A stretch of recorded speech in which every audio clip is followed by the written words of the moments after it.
Hello, listening people. Hello. You're listening to Spin Polish Presents Unappreciated Masterpieces. I'm Ryan Sliwinski. And I'm the other one, Bartek. No last name?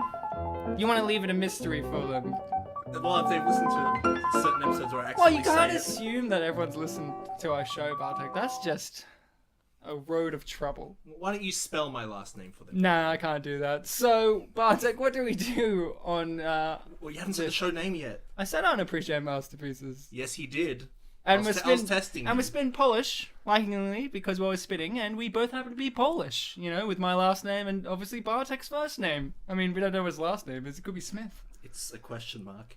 On Unappreciated Masterpieces, we find movies that seemingly don't deserve audio commentaries, and we give them the audio commentaries that they secretly do deserve. Yes, yeah, that's exactly it. But unfortunately, I say secretly, and it's like implying, you know, conspiracy, like, ooh, here's the reason why it does need it, that, like, the government's hiding from us. But no, it's simply because mankind is very flawed. Yeah. They don't realize the simple fact that certain films need these kind of exposure.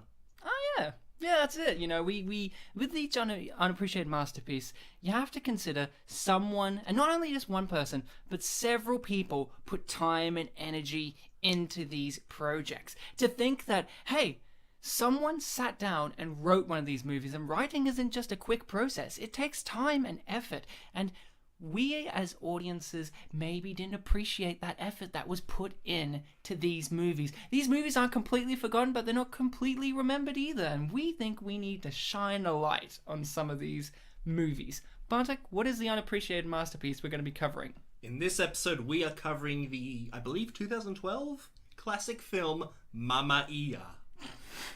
I don't know what that is. I don't speak. It's the film. I don't speak. Is that Polish? Yeah. I don't speak Polish. It means so... mum and I. Oh, are we watching the weirdest version of The King and I, but with a mum involved? I don't know what this is. What's the movie Mum and I? It's the guilt trip, right? Oh, The Guilt Trip from 2012. My favorite modern day retelling of the Oedipus story. I love that movie. It is right up there with every other Seth Rogen film ever made. You know, right up there with Green Hornet, which is really unappreciated. So, we're doing the 2012 classic, The Guilt Trip. And I've already said one person who's in The Guilt Trip, Bartek, but who's the other person? I believe it is someone named it's not Bartek, Barbra Streisand. Oh, my favorite Streisand. But Bartek, Yeah? it's you and me for this episode. Not Barbra Streisand. No Barbra Streisand, but who is our Barbra Streisand for this episode? Because we are both Seth Rogen in this case. We need an older, very Jewish nagging presence. Who is that? When are you going to introduce me? Come on! You got it! It is a returning presence to our show. The first time this guest has come on, I introduced him as someone who is very, very cool, and he told me that was the worst introduction ever, so it can only go uphill from here. Ladies and gentlemen, our guest today is very, very something. It's Lliam Amor. Oh, thank you very much. As in, give us some more. So, Liam... Who's your second favourite Streisand? Oh, You said Barbara's your favourite Streisand. Who's the second favourite Streisand? Her dad, I guess. Yeah. obviously. Mr. Streisand. For giving us Barbara. Yeah. How can you not appreciate his work? Great. And I like the fact that there's two of you to be one Seth Rogen. That's Well, he's a big guy. sure, he's not that big. Yeah, well, you don't know, you haven't met him, have you? I haven't met him, but my partner almost met him. Almost. Yeah, she was in a comic shop in Amsterdam. Oh, yeah? And she was only there because I had said, you should go to this comic shop in Amsterdam. And she's like, I'm not really into that stuff, but I'll go there anyway. You forced her hand, yeah. And she was looking around and she went, I know that guy from somewhere. And he was just in the aisles. And it was browsing. Jonah Hill. Who would have guessed? It was Jonah Hill, that's right. Who would have guessed? So, Liam, you know, we had you on for the amazing film Year One previously. I've almost forgotten it. No, you haven't, because that was an amazing film. So we were joined with you for this amazing film, the 2012 classic, The Guilt Trip. Mamma mia! Mamma mia! Yeah, he nearly spoke Polish there. So, I don't know how. to speak it, but I can judge others who can't. So I'm Sure. pretty good. I'm Yeah, pretty inept at that pretty kind of judgy. thing. Yeah. So yeah, I judge pretty well, and that's why I'm judging this movie very well. You guys at home, we are going to do a feature-length audio commentary, and that means get your copy of this ready. Get your legal copy of this ready, because I imagine everyone has a physical and/or legal copy of the 2012 cinematic classic that is The Guilt Trip. So you're going to get it ready. You're going to get it in there, slip it in, and you're going to press play. This just got very sexy, didn't it? It was really weird. You just didn't for a watch the second movie there. then, didn't you? Yeah. Did you? Jam it in. Jam it in, finger it in, and then you're going to press play when I do a countdown to 1, 2, 3, and then I say play. Okay, get ready, guys, because this is a cinematic. Ryan, is play the safe word? Play is the safe word Okay. for the guilt. All right, so get your copy ready because we're going to start this sensual piece in 3, 2, 1, play. So, just for those making sure, we're about 4 seconds in. Just so you know. Mm-hmm. So, let's just jump into this, Liam.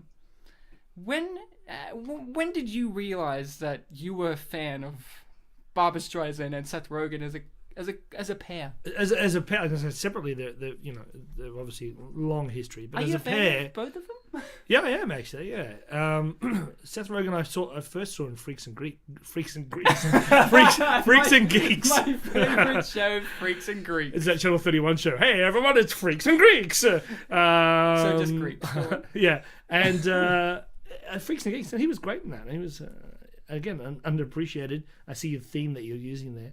He was an underappreciated actor in that one. Yeah. And then later on, I found out he had an improv connection, and it was great. Oh, there you go. And Barb? Barbara, obviously, I'm a big fan of classic cinema, and she's a stalwart of the Yeah. 60s scene, and Yeah, Meet the Fockers, yeah. you know, and I've got a big musical theatre background. Love a lot of musical theatre. So. Now, I'll be 100% honest, guys. Mm-hmm. When this sequence opened up, there was no music. Yeah. It was just silence, and I worried that my copy of it did not come with the soundtrack. But then the soundtrack kicked in, and I was very happy about it. It's a bold move. It's a bold choice, I think. Now, it's putting its artistic. Barbra Streisand's such a screen presence that the film opens up with her doing something that's very poignant to her character, eating M&Ms in bed. Yeah, it's a recurring theme. And he's eating something. I worry about her teeth, if that's the case. Really, you worry about her teeth? Well, you're not supposed to eat sugar and go to sleep. Why not? It's Barbra Streisand. She's not of this mortal earth. You wouldn't want to be her dentist. Is she the one whose husband has a shopping mall at the bottom of their house?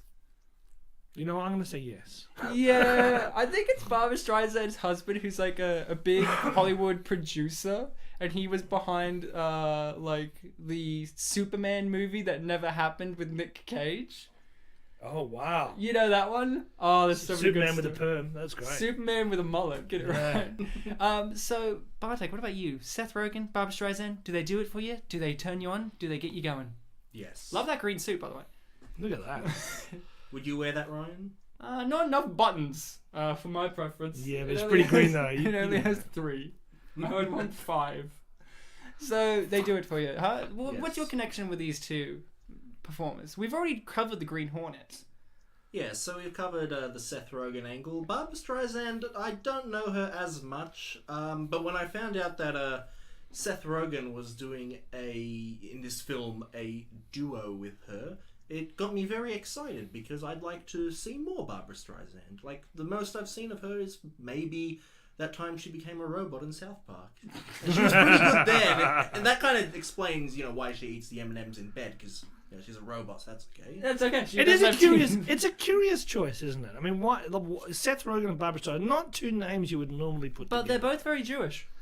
True. That is the I tenuous was link between the actually two of them. thinking of who in this comedic stable of this time would you cast as... Who else would you cast as her son? And you can't cast Jonah Hill. I don't think he would match. And then I was like, Paul Rudd? Nah, Paul Rudd's just too much. And then I was like, well, this is honestly the only other comedian that I thought you could pair as maybe her son or relative would be Jerry Seinfeld. Oh my god. Is that it? That's it for the Jewish comedians, you know. That's No, in terms of their dynamics would work well, because the thing about Seth Rogen in this movie that's very different is he's playing a more straight-laced, neurotic, prim and proper type, which Jerry Seinfeld nails very, very well. true. That's true. And I can just imagine him being like, "It's SioClean!" What? What's with the cleaning products? What's the deal with mums? What's the They deal always with love coconut you. oil? What's the deal with them choosing me only? Ah! So that was the only other person I could think of. Right. Maybe Billy Crystal. But he's too old. Yeah, you can do that. Is Seinfeld young enough? He's old. Well, Ryan, apparently... She's like 70-something years old. Isn't there a plot point that she gave birth in her 20s, so they're only like 20 years apart? True. Yeah, there you go. Look at that artwork, by the way. Look at that. It's just a It's what we call... office work. No, chic. Chic. Guys, it's primary colours. It's education. Look at that. Executive producers Seth Rogen, Barbra Streisand. And then let's not forget the great work done by Dan Fogelman, who also wrote this film. Wow. Do we know Dan? I think he's Jewish, so that's another thing. Actually, surprise, Italian. Oh, so he's not from Judea, Ryan? He's from Italy? He's not from Judea, yeah. We're off on the road to Judea, yeah. You know the majority of this film is B-roll. Look at it. It's just like... No, they like, actually shot that. It's just like it's the second unit that just went out there and said, we just need a whole bunch of airports, No, that plane a was whole actually bunch of Streisand. roads. That was actually Streisand. That was her. She's a transformer She's in amazing. disguise. That's very... So my connection with Barbra Streisand is very weird. She is the one in Meet the Fockers, yeah? Yes. Yeah, that's He's it. And then the Ben other Stiller's connection mum. in... That's it. And then and the other connection That's so is... sad. The most detached connection I could come up with is... One of my favorite Kevin Kline movies is In and Out, in which Kevin Kline is outed by a former student who becomes like an Oscar-winning actor as being gay, even though he is not gay, and his favorite actress is Barbra Streisand in that movie. Like, and he watches nothing but Barbra Streisand movies, and it's like, is that a hint of him being gay, or is he just someone who really likes Barbra Streisand? Well, and that's like the shorthand, isn't it? that's my other connection with Streisand is that movie. She's mentioned quite a lot. I was very disappointed she didn't appear in it as as Kevin Kline's mother. But she's a completely That would different- ruin it. Yeah. She's a That would ruin the whole idea of being a friend of Barbara. being a friend. So the guilt trip. What's our backstory with this movie, guys? Had we heard of it? Have we seen it? Why is Miriam Can I Margolyes just- in one scene? Can I just say, Miriam Margolyes is great. She's wonderful. In 2005, I was in England and I was staying with a friend who was minding her house. Oh, okay. And I slept in Miriam Margolyes' lounge room. Great. And the best thing about that was she has an amazing house. I would imagine. And there was a quote a theatre critic had given her, which was this: Miriam Margolyes is it was something like the best actress of the 20th century. Wow. Like, it was something that was massive like that. How do I know that? Because she had it printed and framed and put up in her hallway. It's the first thing you see when you walk in. Don't you have that? Do I have that in my? Yeah, like Liam's really good at funeral insurance ads. He makes me laugh about death. That guy from that ad. Yeah, that's hilarious. Yeah, so you're jealous of Miriam Margolyes. I wasn't jealous. No, I'm not jealous at that all. she's in this movie with Peggy Hill and they're the main two, aren't they? That's the next movie. That's it. The rest of them. Look at that. Okay, so Bartek, let's leave it. History. Did you love this movie? Did you hear about it before? I might have heard of it, but I'm not entirely sure because I feel like there have been quite a few road trip movies made around this time. I think Due Date was a few years before. Yeah. And Identity Thief came a bit after. That was a road trip movie? Was it? I never saw Maybe it. I'm mixing it up with something You're thinking else. Tammy. Yeah. Yeah, Tammy. That's Which was it. the other road trip movie I wanted Liam to come on for. Maybe that's what this film should have been called. Due Date. Ew. Two of them together. I had never. The weirdest thing is, this is how I knew the film. Yeah. I remember the press, the press interviews with Seth Rogen being like, "Oh yeah, it's so great to work with Streisand. Like, she's a hero of mine." And he would say it in the most deadpan, like non-caring, dead-eyed way that he could. And I'm like, "Do you believe in this project, Seth? I don't know." And you know, that's what I got attached. I remembered Seth Rogen in a movie with Barbra Streisand. he pretty much distanced himself very quickly from this film. He does that for all of his movies, Right. really, to be honest. Right.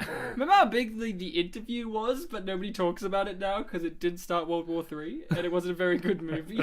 Yeah. He does that with even like some of his good movies, like The Green Hornet, you know, where he put a lot of effort in for that. He physically transformed himself for that movie, and Yeah, that was really well. doesn't want to talk about that. That was my history. What about you, Liam? When this film came out, 2012. That was the year we met. It was too, yeah. I was So teaching. our lives forever changed. Yeah, maybe that was it. I was too busy Teaching us. trying to juggle impulsive personalities that were occurring around me to actually go and see a film. Yeah. Maybe that. So you didn't see it? No. This is your first time seeing This is the first time I saw it. When you told me that this is what we were doing, I leapt for joy, and broke a light fitting in the process. Wow. And then quickly went to search Google for it, and boy, I tell you, people covered this film. They hide it deep in Google. Yeah. So you Yeah. It's really. I mean, it's right there in yeah. the first 3 results of the guilt trip. But yeah, it's really hidden there. Yeah. It should have been the first result. It really should have been. Did Roger Ebert review this, or was he dead by then? I think he was still killed alive, him. but I think it killed him. his website It killed him. his website does not have a review of this movie at all. Oh, what a naughty boy. So, yeah, it's a very interesting project, this film, because when I walked into this, I was the one who selected this film for this episode. I said, we have to do the guilt trip. It has to be that. And you walk into each movie, ones that you have seen before and ones that you haven't seen, with certain expectations, even if the movie doesn't even meet those and those perceptions. Like for me, a movie that I always have a different perception of before watching is the movie Dark City. I just look at the cover of that and go, fuck yeah, Dark City. And then I watch it and it's not so much a fuck yeah, but more of a, yeah, Dark City. Like, you know, I've never seen it. I've never seen Dark City. Well, it has Riff Raff I should. from Rocky Horror as the antagonist. It's got heaps of it. It's got great, huge. So Australian cast. this movie, for me, I walked in thinking, this is going to be a comedy. This is going to be a road trip comedy with lots of bickering and learning of stuff, and I was wrong. You pretty much. Oh, really? It was more of a serious, emotional drama with comedic moments that really reflect the comedic moments of life. That was my what about you guys? When you walked in this, what was your That's a good thought? outlook there, especially since you earlier considered Jerry Seinfeld. Seinfeld. I almost said Stiller. I did. I would- did. Ben Stiller. Ben Stiller. I would love it with Jerry Jerry Stiller. Jerry Stiller is the. As Jerry her- Stiller is the son. as her Wow. son. Wow. They used that CGI effect they used in X-Men 3 to make Ian McKellen look young on Jerry Stiller. But yeah, what I was saying there, Jerry Seinfeld, his show Seinfeld, named after his last name. Fun fact. That was all about a stand-up comedian finding his material, and as you said, this is the comedy of life. Yeah. Liam, Yes. any thoughts? Anything? Yes. You're right. When you walked into this, There what were already expecting? 3 shows called Jerry, so he couldn't use that anymore. He couldn't use his first name. And he didn't want to use his middle name, which no one knows, That's right. which is also Jerry. Ignatius. Oh yeah, right. Jerry Seinfeld. Jerry. Hey, Jerry. When you walked into this, did you have some? You know what? Yeah, I did. I thought it was going to be a slap the thigh kind of romp, and very quickly it became a sort of existential sort of drape, pair of drapes. Yeah. I was like, hanging I on. did think that this was going to Mind. be a lot like the film Due Date, where I'm not a fan of the film Due Date. It's a film, you know, that modern style of comedy in which it's going to be over the top for the sake of being over the top, you know, like the typical Will Ferrell type of comedy, typical Seth Rogen type of comedy where there's going to be sex to a gratuitous extent or this or that. And this movie, what it reminded me more of is what Due Date and this movie can't help escape from being reminded about is Planes, Trains and Automobiles, in which on the surface Planes, Trains and Automobiles is an outrageously great comedy, but beneath that it is this really smart, eloquent story as well, like a really great two-character piece film, and that's what this is more kinship to than, say, I think Due what Date. you're trying to say is that it's an American film, because essentially all American films are like that when it comes to comedy. Yeah. Because you have to. It's not enough just to have comedy. You have to actually have the message as well. You have to drive home the dysfunctional family heal thyself kind of thing, and and ultimately at some point in every film there has to be some sort of mass approval moment. Yeah. Where everybody claps. Yeah. And essentially this film has got it all. Yeah, but while films like Due Date necessarily don't reach that mark, they're more of like going for the most absurd things. Like I love. They had 2.5 Men in it. Oh, there you go. And 2.5 Men's always filled with like laughs and claps. Oh, you got Exactly. What is the 2.5 Men shown on TV in that film? Is that what you're telling me, or were you saying the dog is half a man? They're not only shown on TV, but Zach Galifianakis ends up having a cameo on the show. Right. I kind of blocked that out because I love Planes, Trains, and Automobiles so much that No, that one didn't have Due 2.5 Date Men. poisons anything related to that kind of style of road trip movie. That Planes, Trains, and Automobiles had 2.5 men. yeah. In your way of thinking, I think they were John both Candy was John 2 Candy. men. No, shouldn't it be 1.5? No, by the end of it, That's John mathematics. Candy eats Steve Martin. It's a Steve weird... Martin was half a man. He was emasculated, but essentially an emasculated character. That was in the- the- Okay, so it'd be 2 That was one of John the Candy. that's one of Steve Martin's greatest films as well. Planes, Trains. He says it's his favorite. I disagree, but anyway. Which one's your favorite? One of my favorites is You could say The Jerk. no, I it's not the agree. joke. I like Parenthood. Yeah. no the black and white. What's it called? Dead Men Don't Wear Plaid. Dead Men Don't Wear Yeah. Plaid. It's one of my favorites. Yeah, that is one of those ones. I just like Planes, Trains because it uses that neurotic Steve Martin to its best. That's it. And It does. That's where you go. But that isn't this movie. We're missing an emotional sequence right now where Barbra Streisand is crying about a lost love.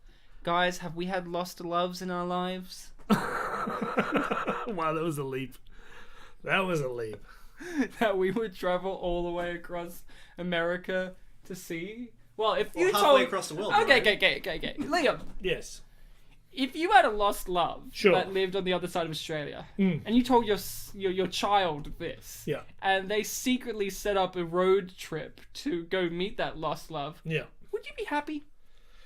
If your situation with Barbra Streisand's situation, would you be thrilled? It'd be ecstatic. I think Would it would be wonderful, yeah. Really? Yeah, Seriously? totally. Like Just to you'd get be out of like- the house. I would be so... That's why I'm here. I mean, just anything... Just to... Anything to avoid the suicidal just- tendencies. no, Yeah. not at all. Just something new, you know? If somebody said, hey, let's go to Perth, I would be like, okay. Why Perth, out of all places? That's what- Other side of Australia. outside right? Australia. There you go. You got me. See, there's flaws in your story. Hey, wait, is my lost love there or not? Because don't set me up for failure, man. Wait. Tell me who your lost love is, and I'll tell you. I'm not playing your little games in mind games. Well, no, we're missing one thing. What landmark would you want to see on the way? Yeah. Do you want to see? What's the Grand I Canyon? want to see of the Grand Australia? Canyon. I want to see the Grand Canyon. in Uluru, Australia. obviously.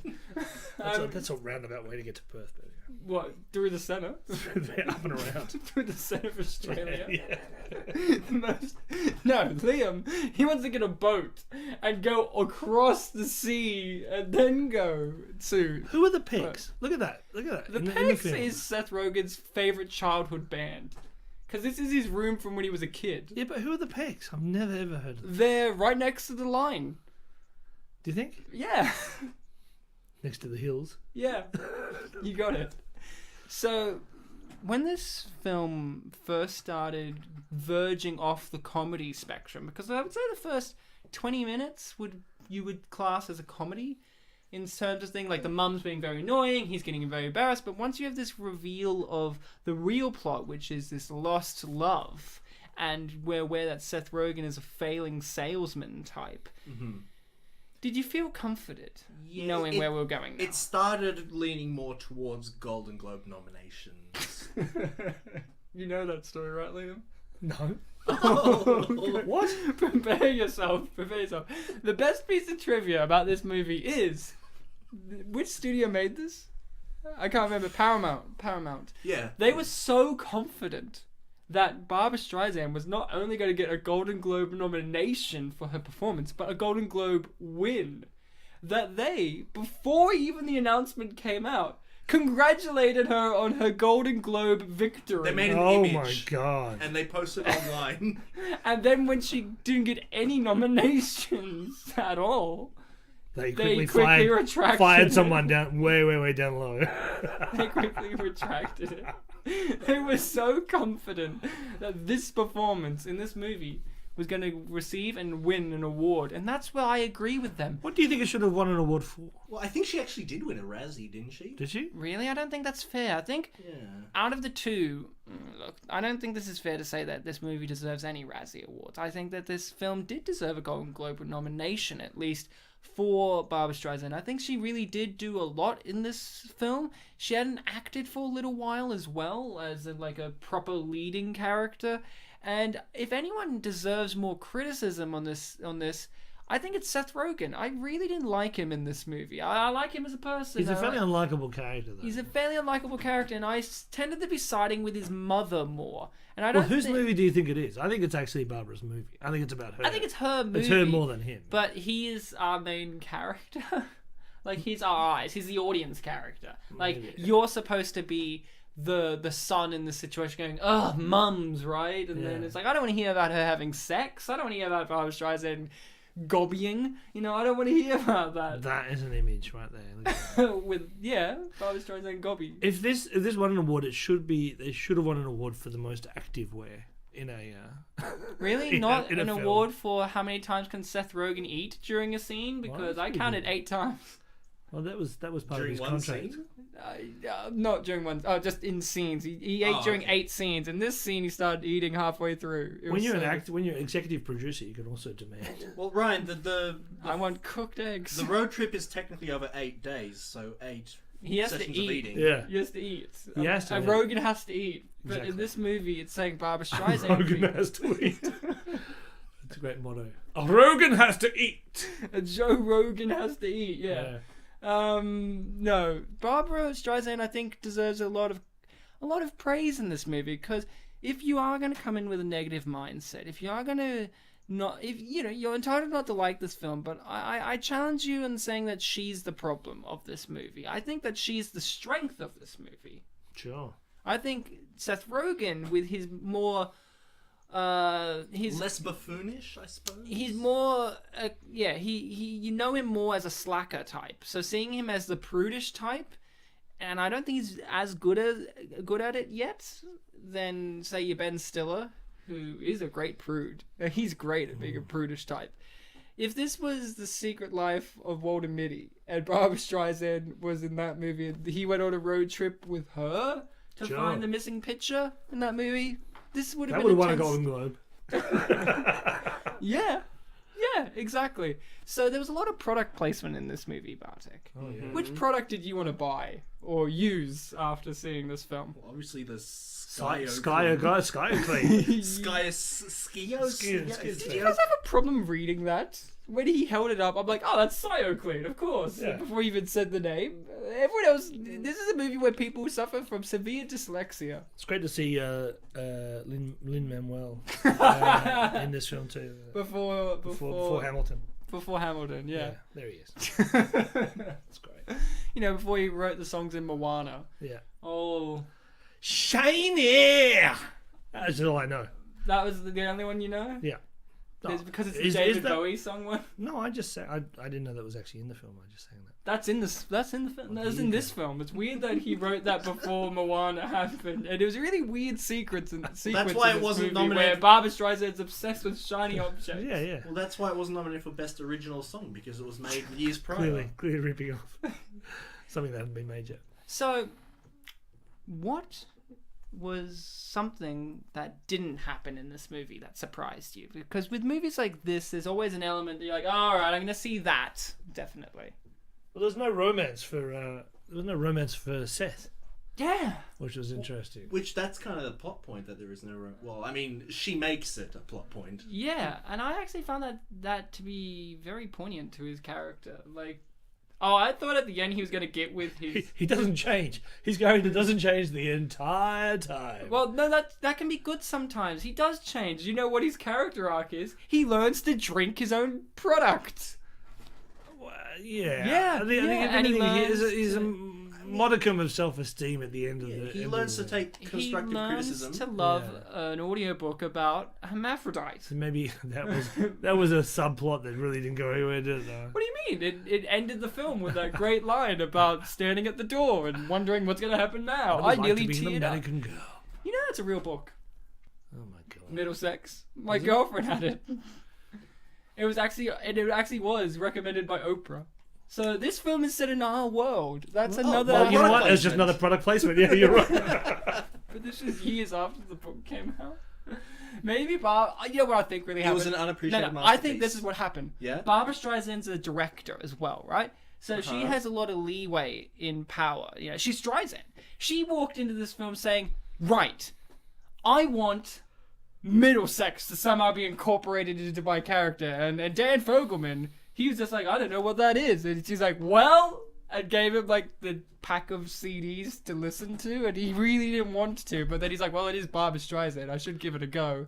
And Dan Fogelman's life was forever changed, and he wrote this script with that story point in mind. No, so I think it's product placement. No, I really think Barbra Streisand is a big fan of that kind of book. So that was the first thing that like happened. Like, all right, yeah. make a movie out of this. Dan wasn't even writing a movie. Barbara came in and went, "Dan, write a movie, involve this. Go." What else has Dan Fogelman done? What else is he? He's an actor primarily. He is in Fantastic Beasts and Where to Find Them. He's the human character in that film. The little fat guy. Yeah. That's Dan Fogelman. He was also in my favorite Christopher Walken-based comedy, Balls of Fury, in which Christopher Walken is a ping pong champion. And his name is like Master Feng, and he's done in the full Asian garb, but he's still got Christopher Walken's accent and face, and it's never referred to if he is in fact Asian or not. No. He's actually like, "Hey, now let's play ping pong." Ping Pong. Pong. Now he could have played her son in this, I reckon. Because They're just getting older and older. He does not age, so. Well, that's fascinating about Dan Fogelman, though. I need to find out more now. Dan Fogelman, yeah, he's an interesting actor because he was one of these, and he wrote Crazy Stupid Love. Wow. And the thing about him is, as a performer, he did a very interesting thing in which I purposely chose this film with Dan Fogelman in mind for you because he is a fat comedian who screams and sings a lot in his comedies, just like Jack Black. And he was forever he was forever compared. You know what? I'm not offended. I'm just disappointed. He was forever compared in his career as Dan Fogelman was forever compared in his career until recently with Fantastic Beasts as the cheap man's Jack Black. Right. And I think that's unfair because I don't think Jack Black's written anything as amazing as The Goat Trip. Jesus, how cheap must that man be? Who, Fogel? No, if you're a cheap man's Jack Black, like if you can't afford Jack Black, how down on your luck must you be? Jack Black is very good. He's very good in the film Bernie. You must be so... He must be broke. Just he's so broke. You know a homeless man? Even they can't afford Dan Fogelman. They have too much money for Fogel. Wow. You need a dead corpse for Dan Fogelman. You must be down in your luck. Now we are introduced to one of the main points of the film. Purse hook. I thought that was going to go somewhere, to be honest. That was something very interesting, Liam. So could you say the word again? Purse hook. Purse hook. No, Perseus. Liam, you're a comedy guy, and we had you on last time for year one, in which we talked about... Which I dispelled the myth that I was a comedy guy. It was good, yeah. No, in which we talked about improvisation used in film and how it differs and all that. And this film, I don't think, uses that style of improvisation as much. I feel like there is a more solid script. But when it comes to formations of jokes, you usually have a setup and a payoff. This film, for me, had a lot of setups. A lot of setups, yeah. And no payoffs for some of them. What is that about, do you think? Life, what do you think? That's what do you life. think? That's life. Yeah, that's life. This is reality. It's a one thing I really wanted an answer to is, and I want to know if you find this weird, because I have to make my own answers and hear your answers. She uses bottled water. Very early on, she refills her bottled water. It's a motif. And he looks at her with a strange look. What do you think that look meant? like that America's water must be much like Adelaide's. Yeah, it's just filled with serial killers. Yeah, no, it's terrible. It's just like what? It's like clearly now. It's yet another product placement. I would have to say. Water. It's like, why would you drink tap water when you're going to bottle water?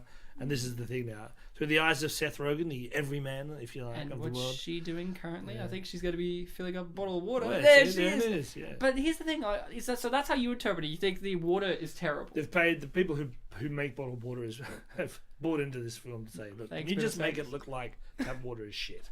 Bartek, what about you? He gave a strange look, and it was like a poignant look, like oh, this is going to lead up to something. Never did, but what do you think that look meant? What can we interpret from that? Maybe it was you kind of said it that it's kind of a promotion of bottled water, but maybe it was a political statement. Do you think? You know, He was saying vote Trump because apparently she said, and I quote, "But this is the you're my little Donald Trump."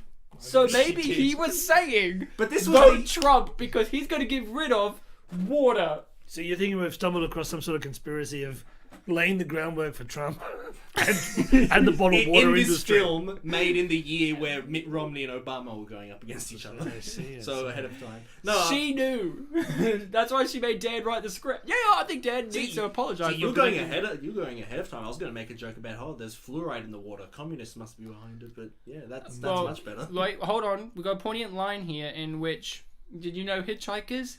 Good, they rape. That was in the trailer. That was a big drop That was there. in the trailer? Yeah. I really thought that Comedy. was going to be a setup No. for when they do pick up a hitchhiker and if you he look- attempts to rape her. If you look up, and then he has a new dad. if you look up the blooper reel for this film, Yeah. Which is great. it's essentially not a blooper reel. It's just like It's outtakes. It's of essentially more unfunny scenes. Wait, and, funny? They were funny. yeah, sorry. I mean, I funny, laughed at hilarious rape. scenes. I laughed at but rape. an extended Cut. scene about rape, which is like Barbra Streisand and this guy, eyebrows. This is how you act. This was also in the trailer. Eyebrows? This guy, this He's change was in the essential trailer. guy. In fact, picking up the hitchhiker was also in the trailer. Well, and the raping part was also. So that in they had the trailer, setup they and had the cut payoff in the trailer for the rape thing. There you go. No, Sorry, the hitchhiker thing. no, you can say rape thing.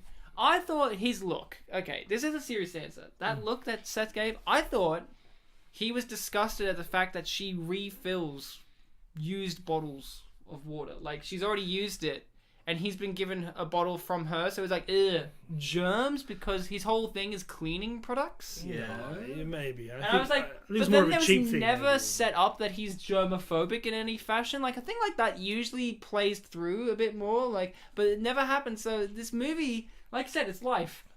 Quirks of characters you don't get to know fully, because you know why? We don't get to fully know anyone, including ourselves. Maybe they just wrote the script like, look, I don't know what the payoff is, but let's just have a whole bunch of setups and we'll get to it eventually. That doesn't sound like the cheap man Jack Black.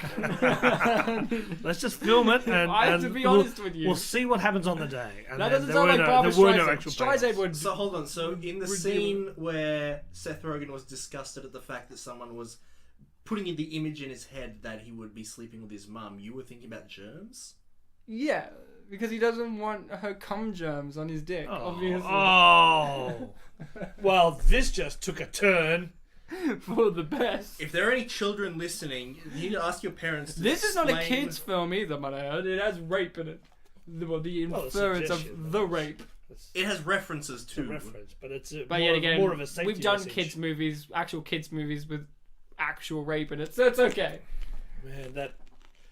Yes, and Trinians really turned your head around. Yeah. Well, again, I wouldn't call that a kids movie, but... You would if you watched it. I do like this Man from La Mancha setup as well. It's very good. Yeah, and that actually had a payoff. Yeah, it was really good. So, It got topped. when we were watching this, did we suspect, spoiler alert, people, that poor old Andy, the This real Andy, Andy, like the first Andy. for Andy Senior, Oh, yeah. was alive or dead? Technically, there are 3 Andys. Yeah. And then there are the Andys, as in the location, so it really mixes it up. Oh, So, yeah. Yeah. Oh, I just got that then. The third Andy. Yeah, you know what? I thought that was going to be the payoff. That You he's know, alive? you would actually get that alive thing. Yeah. I didn't see that coming. Yeah, I was actually a bit surprised I was too. when Adam Scott opened up the door, and I'm like, oh, he's a lot younger than I thought he was going to be. And then it's like, you're the son. I'm like, oh, that's kind of cute. I mean, I wouldn't want to know the dad if they look like an older version of Adam Scott. But isn't it great to get all these other great comedy actors into these roles? Colin Hanks, Yeah, he was great. Adam Scott, to get these roles where they actually have no comedy lines. Miriam whatsoever. Margolyes, who is one of the funniest women in 20th century, apparently. and she's very English, and she does not speak in this. Like she does, but I can actually quote her line, which was something like, "A mouthful of food going, yeah, and that was it." And I know. She's the one named Anita, right? Yeah. Maybe. oh, she's Anita. Maybe. Oh well, that clears everything up. Because that's the one that's referred to all the time. Yeah, sure. I love Miriam Margolyes' appearance in this movie. It was really now this is the thing. This movie doesn't have a lot of outsider characters outside of these two. Like no secondary characters that you can really no recurring characters. Yeah, like each character comes and goes, and that happens a lot in road trip movies. But at least in say the Planes, Trains and Automobiles, there's characters from that movie that appear in one scene that you can still remember to this day. Like there's a character in that movie who's inferred that she gave birth sideways, and I still remember her. But in this movie, I kind of forgot that the only character, I'll be honest, I remember other than Adam Scott, because it was Adam Scott, was the bartender at the topless bar that showed no boobs. Sure. And because that was the same woman who played Windy Wendy in Breaking Bad, and I'm like, oh, there you go. She can do stuff other than being a hooker. She can work in a strip club. There you go. Hollywood. So many opportunities. Liam, Yes. you have a mother. Yes. Is she along with majority of the population. Not everyone has a mum. And we know what the Polish title is. Mama Ia. Mamma Mia. Mama Makes it sound like a Mexican mum. fiesta. You have a mum. Yeah. Now imagine, have all of us had to go on long car trips or journeys with our mum? Not recently. But in general in life. Define long. More than 2 hours. A few times. I go more with my dad whenever I see him. Alright, so mums though, right? Yeah. Are they usually a stress-free time to go on a long car journey with your mother? Look, like a 2 hour journey, yeah, sure. That's fine. But if you were doing like 8 days, I reckon that would be a stretch. And do you guys get on with your mums? Yeah. Yeah, fuck 'em. Yeah, clearly you have some issues. I like my mum, but I don't want to spend an 8-hour car trip with her. Well, like I said, no, I don't think anybody really does. 8 hour, 8 day. Any hour. Any hour. You knew. Anything with the 8 in it. Anything with 8 involved. 8 minutes, 8 seconds. Well, I just wonder, like, at what point do you just then go, yes, so let's just sit in silence for a while? Yeah. 4 seconds in. Well, there you go. So, but we can we relate with our own experiences to Seth's plight that mothers can be a bit annoying, a bit embarrassing, a bit intrusive? Yes, of course, that's the human condition. Mm-hmm. Yeah, exactly. And that's what I think this movie really captures, unlike... But likewise, sons can be shits and self-absorbed. Ryan. Nah, Yeah, Ryan. Liam, I know you're talking about yourself. So, Ryan, I know you're referring to like the car trip, but I think a more accurate one, at least for me, would be like when they were in the waiting room just before, and she was like trying to fix his hair. And it's You like, had that happen? What are you doing? Not so much the hair, but Trying to fix you as a person, yeah. Sure. You have severe mental problems and your mum's still upset about it. Close, Ryan. Close. We need to talk about Bartek, my favourite movie. Actually, Ryan, mental is close, but it's actually more dermatological. I suffer from dandruff. That's very mental, yeah. It's very close to the mental parts of the body, Ryan. Yeah, sure. Apparently. It can affect quite a few men. And You know women. you know what gets rid of dandruff? CyoClean. Oh, that's my nice problem. roundabout way back. But anyway, yeah, I get a lot of dandruff from my shoulders, and I always just get like pats out of nowhere. I'm like, stop it! Wait. You get dandruff from your shoulders? They land on my shoulders. Oh, I see. No, he has That's such really weird. bad Not shoulders. from on. That's some hairy shoulders. You know a movie I do have hairy really shoulders. eloquently solves that problem? The movie Evolution with David Duchovny, in which they defeat aliens with head and shoulders, because it also solves dandruff and aliens. So really, that's the answer to that problem for you. So movies are essentially just product placement, is what you're saying. What, this movie? Oh, this one in particular, yeah. Yeah, of boobs. My favourite product. It's an interesting shot, isn't it? It's red. It's lit with red, which means a lot in film. Sure. No, you don't agree with that? Yeah. No, I agree. He's one of my favorite characters. I will be honest. I love Stripper, who is really good with cars. I think it's an interesting. She has a name, Ryan. What's her name? I don't know. I forgot. Exactly. I just remember that she had a name. Yeah, it's a stripper name, I think, too. Yeah. She was one of my favorite characters because what I love about these type of characters is they and with this whole film they go against the expectations. They go against the character type. You're thinking, oh, bimbo-y chick who's a stripper in the middle of, where's it, Texas? Where are they? Somewhere. They're on the way to Texas. Yeah. And you're thinking, she's not going to to Texas, the States. They are. She's not going to be useful, but no, she's really good with cars. They should have taken her on the rest of the trip. That would have been an interesting plot point. The guilt trip would have had a new meaning. Yeah. In which, he has sex with a stripper and his mum's there. It's really awkward. They have to deal with that issue by fixing his hair. Yeah. On him. Mom, what are you doing? Stop! Not now, Mom. Mom, if you're going to do anything, assist! Jeez!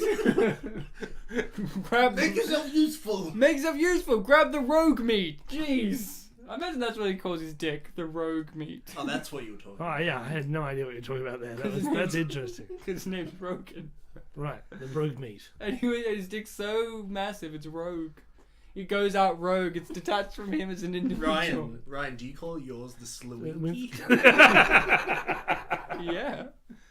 Obviously. The Slawinky Slinky. Is that what you're talking about? And Liam just calls him Gives Her Amor.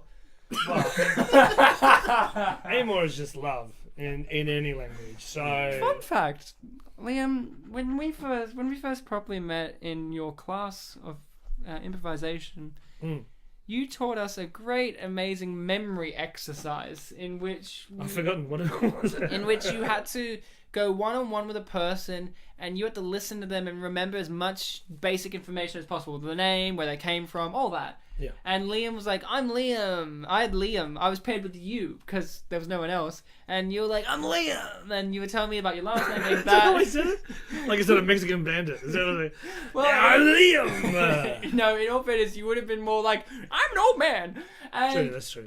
Liam would tell me about your last name, and then your first name's like, it's spelled with 2 L's because it's Welsh. And I was like, my name's Ryan. It's Sliwinski and all this. And we had to then say to everyone in the class what we remembered of this person. And Liam, without skipping a beat, turns around and goes, this is James. And you got every other piece of information correct. And I thought to myself, this is me being cool. He's the teacher. He's obviously demonstrating how you do it incorrectly. And then he moved on to someone else. What a dick. He moved on to someone else. I'm like, hold on. It's Ryan. And you're like, oh, it is. How can I forget? If it makes you feel better, I was in a separate class from yours, and we did the same exercise, and I was also paired with Liam, and he was flawless. Well, thank you. Like a diamond. Thank you, George. Thank you. Now, we've missed our cameo appearances from Colin Hanks. Colin Hanks and An unnamed wife. No, she's an Australian actress. Is she? She's in the TV show Chuck. Ah, there you go. And her first TV appearance was in the great TV show of Australian comedy called Double the Fist. Really? It's a great show. I remember Double the Fist. It was great. You should have been on. Why weren't you on it, Liam? You're on everything else. You're on Neighbours. I wasn't fisty enough. Fist worthy is the phrase they use. Get it right. Not a fan. So, this film has a lot of car trips, Bartek. I've been on a lot of car trips in my life, I can say the least. Have you had a car? Has anyone ever had a car trip this interesting? Yes. Yeah, yes. Yes, several. Just going to the local shops is pretty exciting, I've got to say. Do tell. Compared to this, I've had some pretty great car trips. We drove to Canberra one year for the Surrealist exhibition. That was lots of fun. Another year, I drove up through the middle of Tasmania, missing logging trucks. That was a little bit similar to the earlier scene. It wasn't snowing though, but it was very similar. And I actually enjoy the road trip. I like a big long drive. There you go, Bartek. When I was in year 8, my dad rented a caravan, and we basically took, I think, a week and a half off from whatever we were doing in our normal lives. Like, I was year 8. To go to Uluru and back. And I remember a few things happened on that trip, but I think one of the most unexpected things was that we were driving, middle of the desert, and we see a large vehicle coming our way, and there was a tank on the back. An army tank? Yeah, so I guess it was like Great. some military people were passing by, so we had to like stay on the side of the road and we just watched the tank roll American by. tanks with American tanks. Were they camouflaged? Well, I didn't hear any guns. Well, he saw it, so it was. No. anything. So But if it's raised off the ground, it's not much of a camp. It was camouflaged as a tank. But it was actually just a camper van. Sure. Yeah, that's right. Yeah. no, tank of water. It was a big tank of water. Yeah. Yeah, the weirdest tank.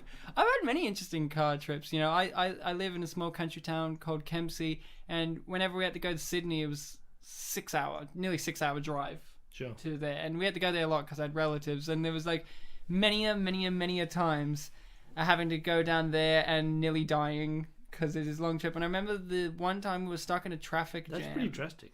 Yeah, You nearly died. we've nearly died several times because the roads were pretty dangerous and the highways were pretty dangerous. And one time we were stuck in a traffic jam in our 6 hour journey, might I add. Mm-hmm. We're stuck in a traffic jam because someone died. Yeah. Right. Someone crashed and died. We were stuck there for 7 hours.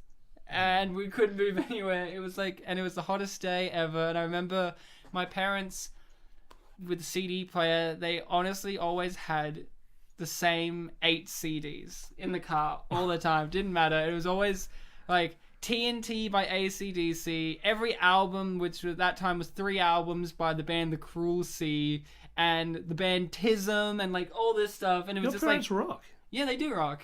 And I remember just sitting in this car listening to the same albums again and again because there was nothing else to do. We couldn't even get out of the car. It was just that kind of crazy stuff. Like putting up the towels in the windows so that way you wouldn't get burnt or as hot. It was a living nightmare.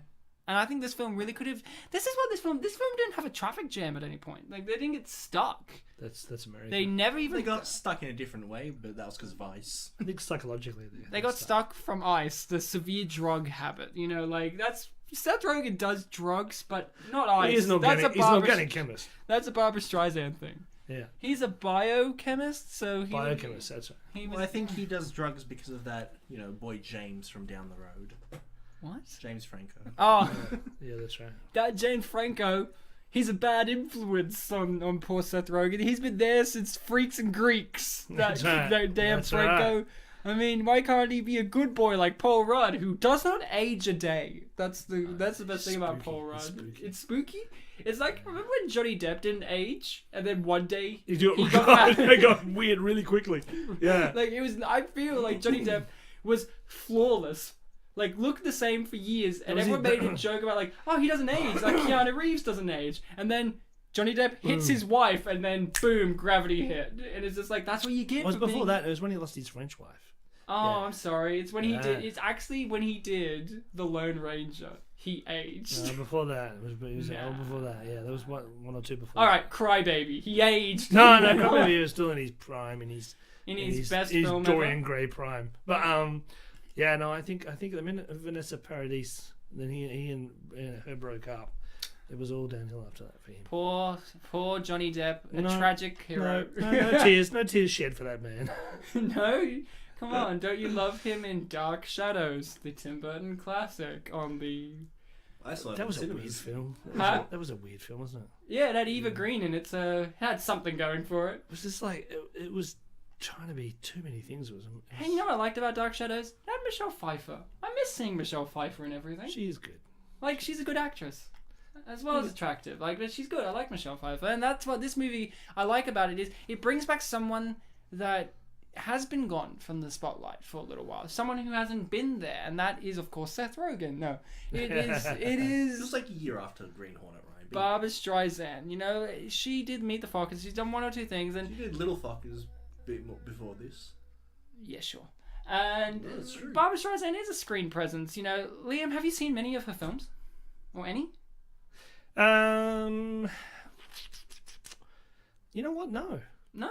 I haven't. Oh, I mean, so- like I said, I'm a fan of the '60s films. So I know the era, but actually, to be honest, I haven't seen Funny Face or What's Up Doc or any of those Funny things. Girl. Funny Girl. Yeah. Funny Face is Audrey Hepburn. That's right. Sorry. See, not when I say I'm a fan, I'm more. I know it. I know they made films in the 60s. Yeah, the 60s is that era that I don't like. You know what? as I've much. had a sherbet bomb. Okay, so just my brain's fizzing. Right? That's code for drugs. Yeah. Liam, I don't want to brag. I didn't want to say anything, but Liam is in the entertainment industry, and I rolled up some rogue meat, and I had a split. Liam said to me before we did this podcast, he said, "Boys, if you want to do some grass, stay off the local stuff. You know, like." Apparently it's no good, it has bindy eyes and causes deep green understains. Exactly. No, Is you he can't out watch James that. from down the road? That's exactly it. He is Franco. James Franco. Like, if you could see what Liam looked like right now, he looks exactly like James Franco. In the way of Johnny Depp. In the way of Oz the Great and Powerful. Can I just say, this scene in particular is very powerful. It's the turning point. It is the turning point. And Seth Rogen just became. And I like when an asshole to his mum. These road trip movies like this with Due Date and Planes, Trains, I like when the filmmaker or the writer puts this turning point in the film. Like, in Planes, Trains, it's very early on. Like, it's them living in a hotel room for the first time, and you have this iconic scene where John Candy's like, I like me. And Due Date, I don't even remember a turning point scene in Due Date. I'm sure there was one. There it is, the classic line, what did I do? Did I love you too much? That's such a Have we heard that from line. our parents before? Did I love you too much? I hear my parents... I hear... Yeah, my parents never hear that from them. They were like, we love you adequately. Yeah, we love you just enough. And this is the bit where we get the first and only piece of real swearing from Streisand. Yeah, that actually kind of threw me off. Like, there's an F word in this film. Now drink your fucking water. I was a bit surprised, but I was very glad that was weird. That was such a good impression. I thought that was her for a second. I am her. That was amazing. Can you make it a bit more Australian though, Ryan? Just to make it like more comfortable for us. Where's your fucking water, you cunt? No, I was actually very happy to hear the fuck from her. What about you? Because it would be more stereotypical of Seth Rogen, the guy who is from a generation of comedy and film where fuck is just every second word. But Ryan, I mean, he did just cuss out his mum, but I think he knows not to swear in front of his mum. He's a good boy. But I guess if you really want me to answer that, I guess I'm glad that she gave a fuck.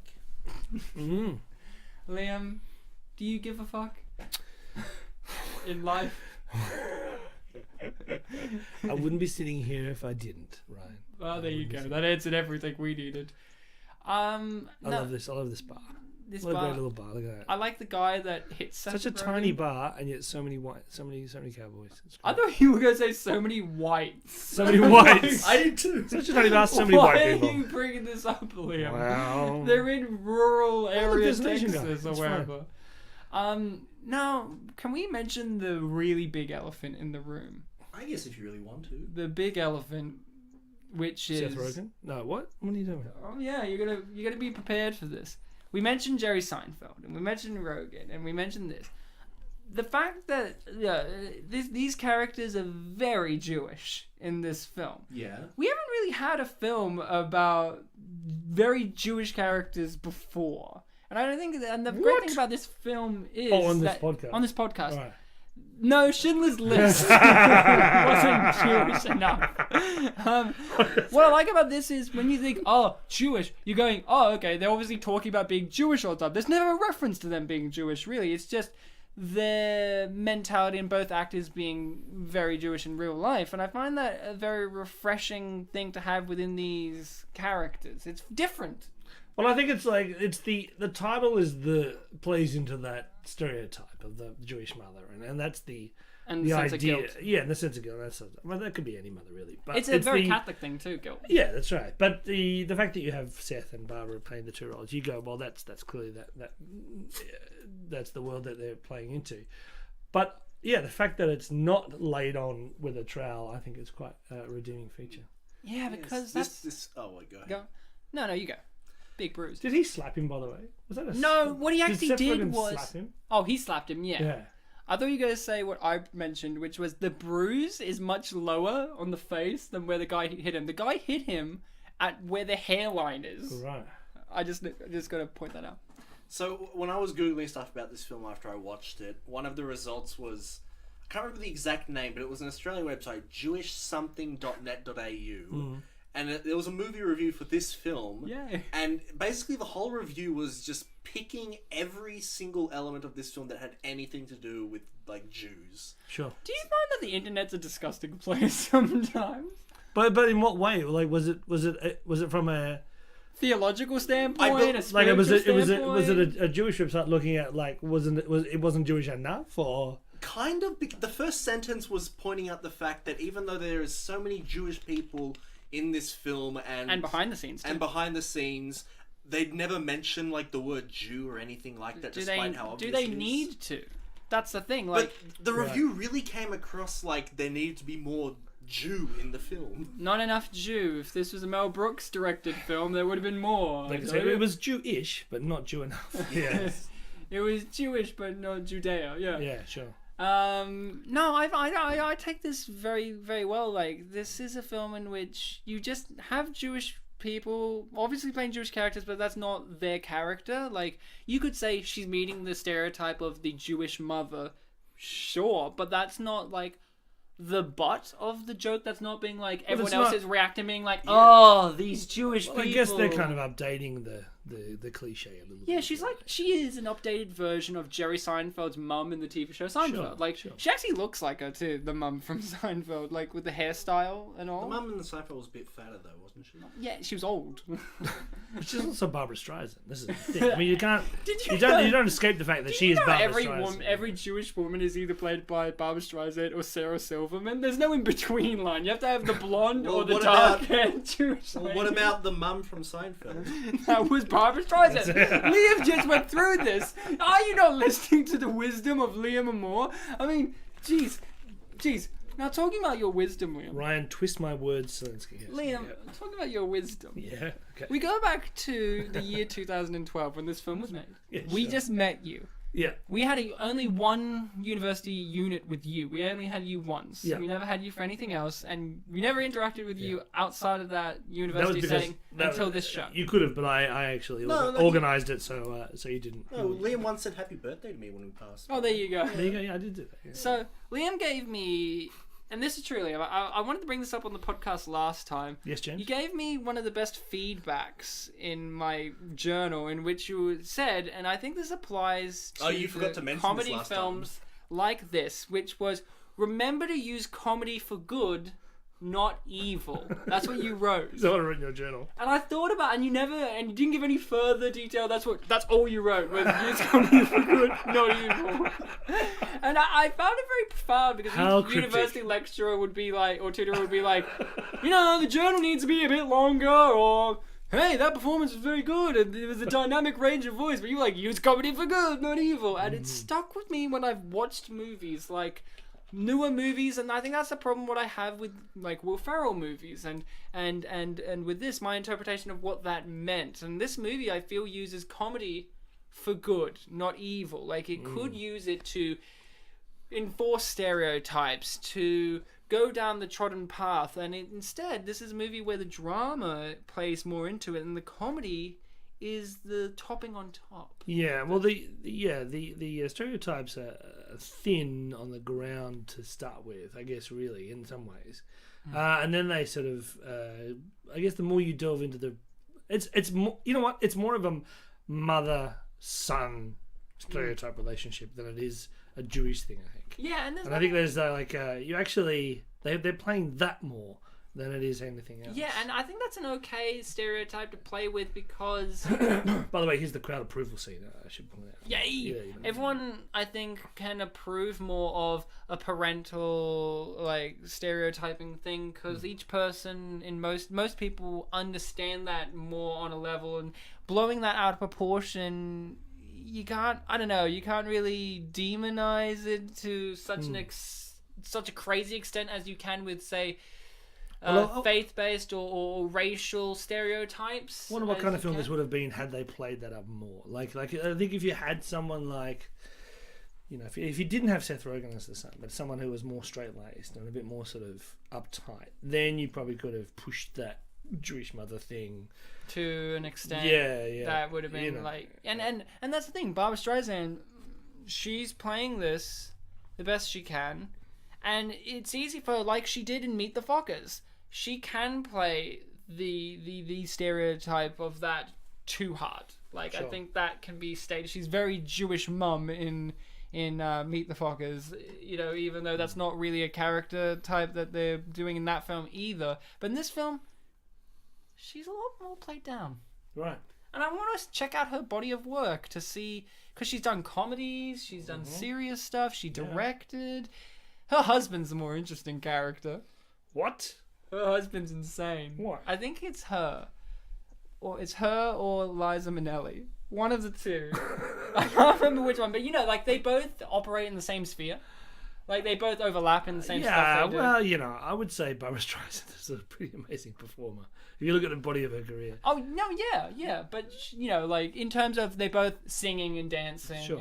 And, very glammy, from their times as well and all that. One of their husbands is a producer who produces lots of things, and he was going to produce the Superman with Nicolas Cage. That was written by Kevin Smith and was going to be directed by Tim Burton. Yeah.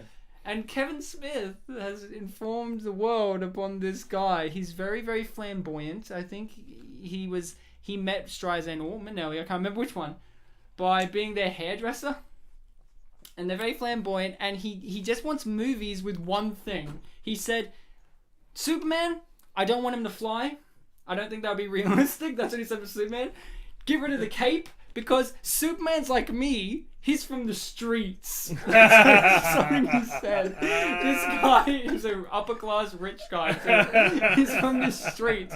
And he said, and I'll allow laser vision only if he gets to fight a giant spider at the end. And he was like, oh, and then they were like, okay. That's a fair trade-off. Kevin Smith had to write a giant spider at the end of this. And he's like, okay, then the movie got scrapped. And he did a few more projects. And, Kevin Smith's like, hey, to these other producers, this guy wants me to put a giant spider in. Like, oh, he wants that again. And it was like, this guy wanted for his career, he had already been there for years and years. Every movie, he would try and pitch to have a giant spider in there. And then... Did he have anything to do with it? No. But then Kevin Smith detailed this. The one movie he saw was Wild Wild West. Right. And the producer's name was there, and that movie ends with a giant mechanical spider that everyone who has seen that movie goes, what is that there? Yeah. It's really cool. And the answer is because that guy has been campaigning for a giant mechanical spider or spider in general for years. And once the film was made, he dropped dead and went, oh, my work is done. No, Streisand, no, you can have a career. Because during that time, she kind of stepped away from the limelight. Sure. If that's her husband, I don't know. Just getting back to the film for a second, because that's why we're here. The guy who plays the cowboy in this film, Sexy man, yeah? Yeah, I really like him. I like him too. He comes across as a charming, genuine gentleman. Yeah, and I thought he was going to be a creep for some reason. Because who is this guy? Yeah, it's like too good to be true. But they leave it on a really nice note, the tip of the hat, and that was it. That was good. Yeah, and I liked how much he was in it for. Yeah. He was I liked him. I would actually want to see his movie, where it's his journey coming to this point, because apparently he's come here before lots, but he's on a business trip. He comes here for the American experience. I liked him, actually. I actually think they're a well-paired duo as well. From the little interactions that we had of both of Streisand and him, I think they worked very well. I believe it's weird that you have movies like 50 Shades of Grey, Twilight, where they spend 4 movies building up a relationship and you don't believe it, but a film like this, which is not the most acclaimed, it's unappreciated, it's not trash. What is she drinking there, by the way? Is it the blood of the producer? What is it?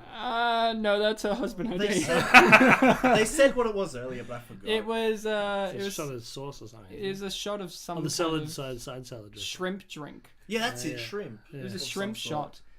And no, cowboy guy, he and Barbra Streisand, Joyce, they have this small interaction together, and I buy their relationship more than a lot of modern relationships in films. Yeah, and it's not even an official relationship. No. The last relationship I could buy this much was Brad Pitt and what's her name in Allied? Marion Cotillard. Yeah. Did They're- you see Allied? Yes. Oh, fine. And they're like the other people that I'm like, I believe these two. Really? There you go. And these two, I believe. Sure. See, this is the capability of acting, Liam. Hollywood, take note. Liam, you've acted. Yes. Have you had to be the partner, boyfriend, husband, and have you ever had to build up a relation? Have you ever been in something where you've had a character build up a relationship like this before? Oh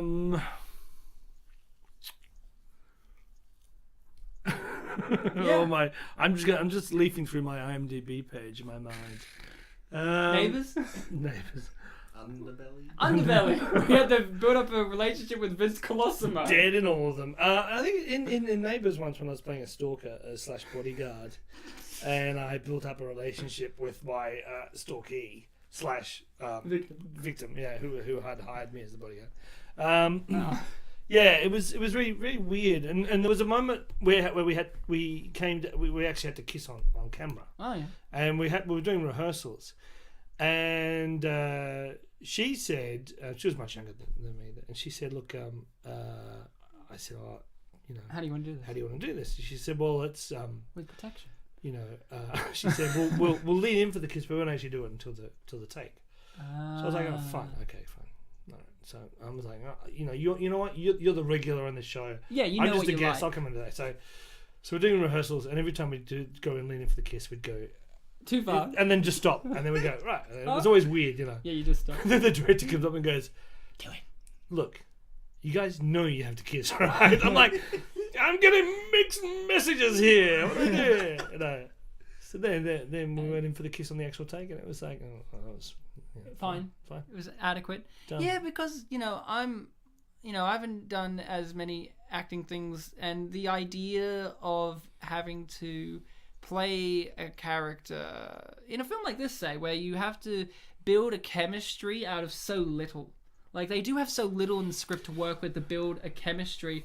I just find it interesting how certain actors or certain performers come to do that, like how they interpret doing that in any form and trying to elevate material that has nothing there for them. It's always interesting. Like, how do you?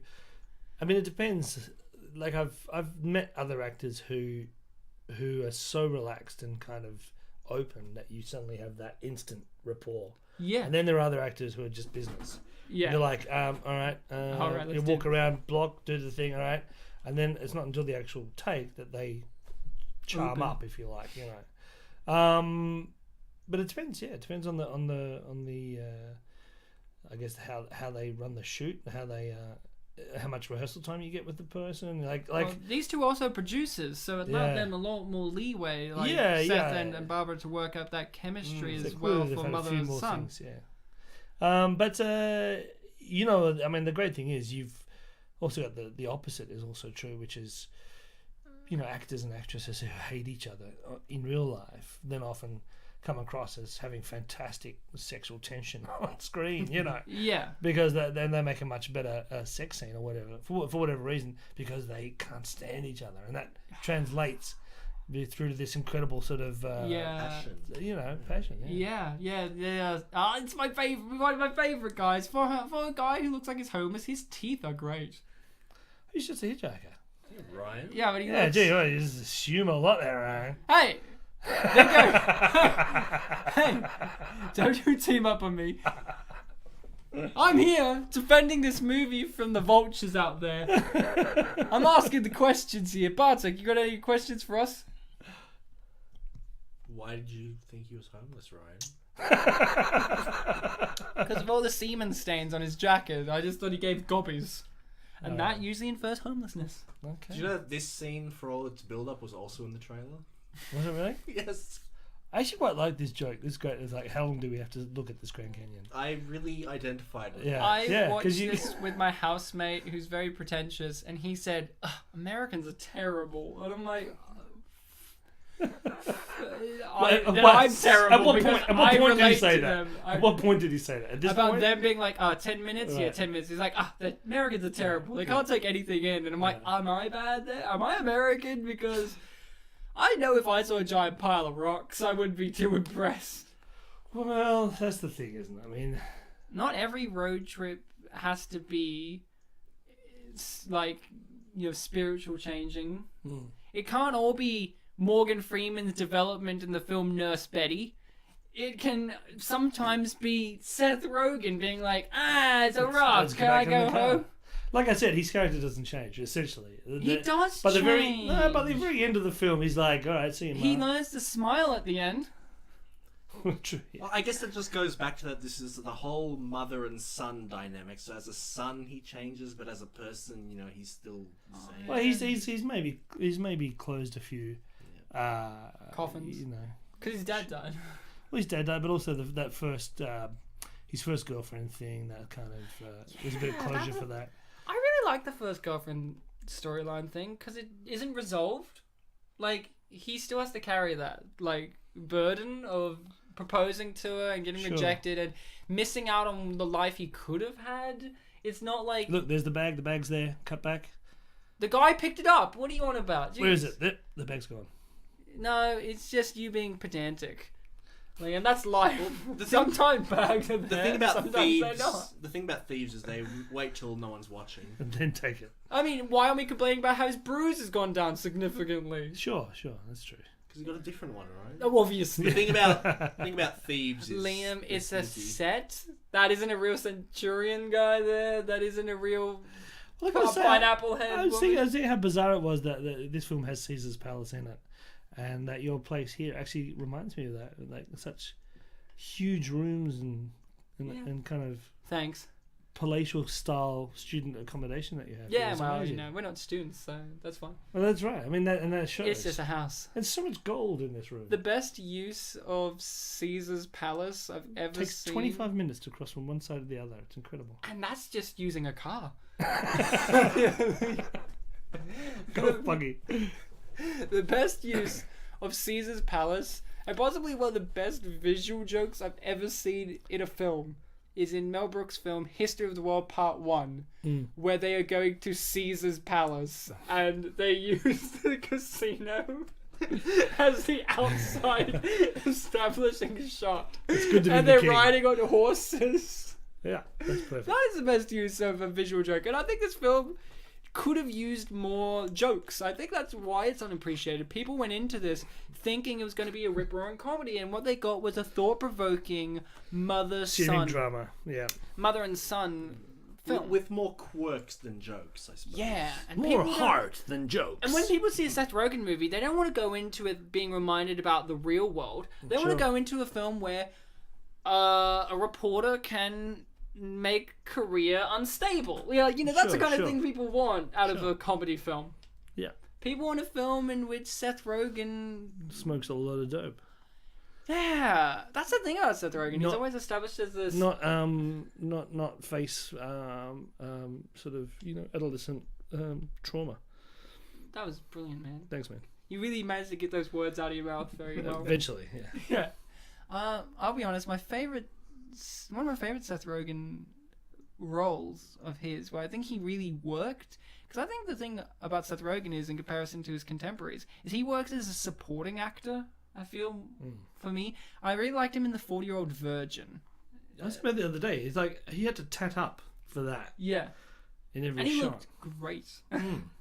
I feel like he's a great supporting character. I think that's probably why this movie is a throwback for him, because he's kind of more the supporting character, even though he's eyes and ears. When he first appeared, though, at the start of his career, he was a breath of fresh air, because he was so different to the other types of American actors. He was kind of real and a different type of stoner.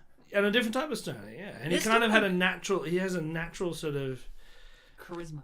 There's something about him in his acting style that just sort of it's that kind of it's almost a slacker thing. It's that he's at ease with whatever character he plays. You know what he kind of reminds me of, and it's very different. Chevy Chase, this kind of guy who he's a slacker, but in a different way to everyone else. But what I get from both of them is, I don't need to be here. I could be doing something else. Chevy Chase is much more self-aware, though. Exactly. He's always because he almost could break break the fourth wall any second. You know? Yeah, no, I'm saying I like Chevy Chase better. That's what you're saying. On this show, I've given 10-minute spiels about how much Chevy Chase has changed the face of everything in the world. But yeah, we've done about Seth 3 or 4 Rogen, Seth films Rogen with and him in it. Chevy Chase are both these rich boys who could be doing something else. Like, that's what I get from both of them a lot of the time. Who, like, Seth plays the stoner characters, while Chevy, for most of his career, would play arrogant people, to say the least, or dads. Yeah, or arrogant dads. Yeah. Was Boorish kind of guy. Was he either in Zoom? He was someone's dad, I hope. I don't know what he was in Zoom. He was kooky. Kooky scientist. That's why he's different in Zoom. But Seth Rogen, you know, he is different. I mean, I loved him in Anchorman when he played eager cameraman for the cat show. Because he really was eager. Have you seen the Billy on the Street with Seth Rogen where Billy's running out to people going, "Did you hear that Seth Rogen died?" And they're like, "Oh no, I really liked him." And then Seth Rogen goes, he'd pop out from behind the camera and go, "I'm not really dead." You know? And I think Seth, he does play an interesting type of stoner that I still don't think we've had. He comes across as not your typical stoner. Like when you have, say, James Franco being in Pineapple Express, you just go, yeah, he's not adding anything new to the stoner verse. You know, like, you've seen this before. You've seen Jay and Silent Bob. You've seen this, and this. The one in Pulp Fiction. Yeah, you know, you've seen the "Hey man" or "Hey man," but Seth has something about him. I think it's because he's got an interesting look about it, and it's that voice. He has this weird voice. I like Seth Rogen's voice. It's like that deep kind of voice. It's really gravelly. That was a good impression. That was very good, actually. It was actually very good. Yeah. I wasn't happy with it. Thank you. No, you know, take it. You have him with the deep gravelly voice that really works for comedic timing, and then you have on the other end of the spectrum, you have Jonah Hill with his high pitched inflections that really work. Sure. And here we have. Did you? I love that response there. It's great. Has that happened to you?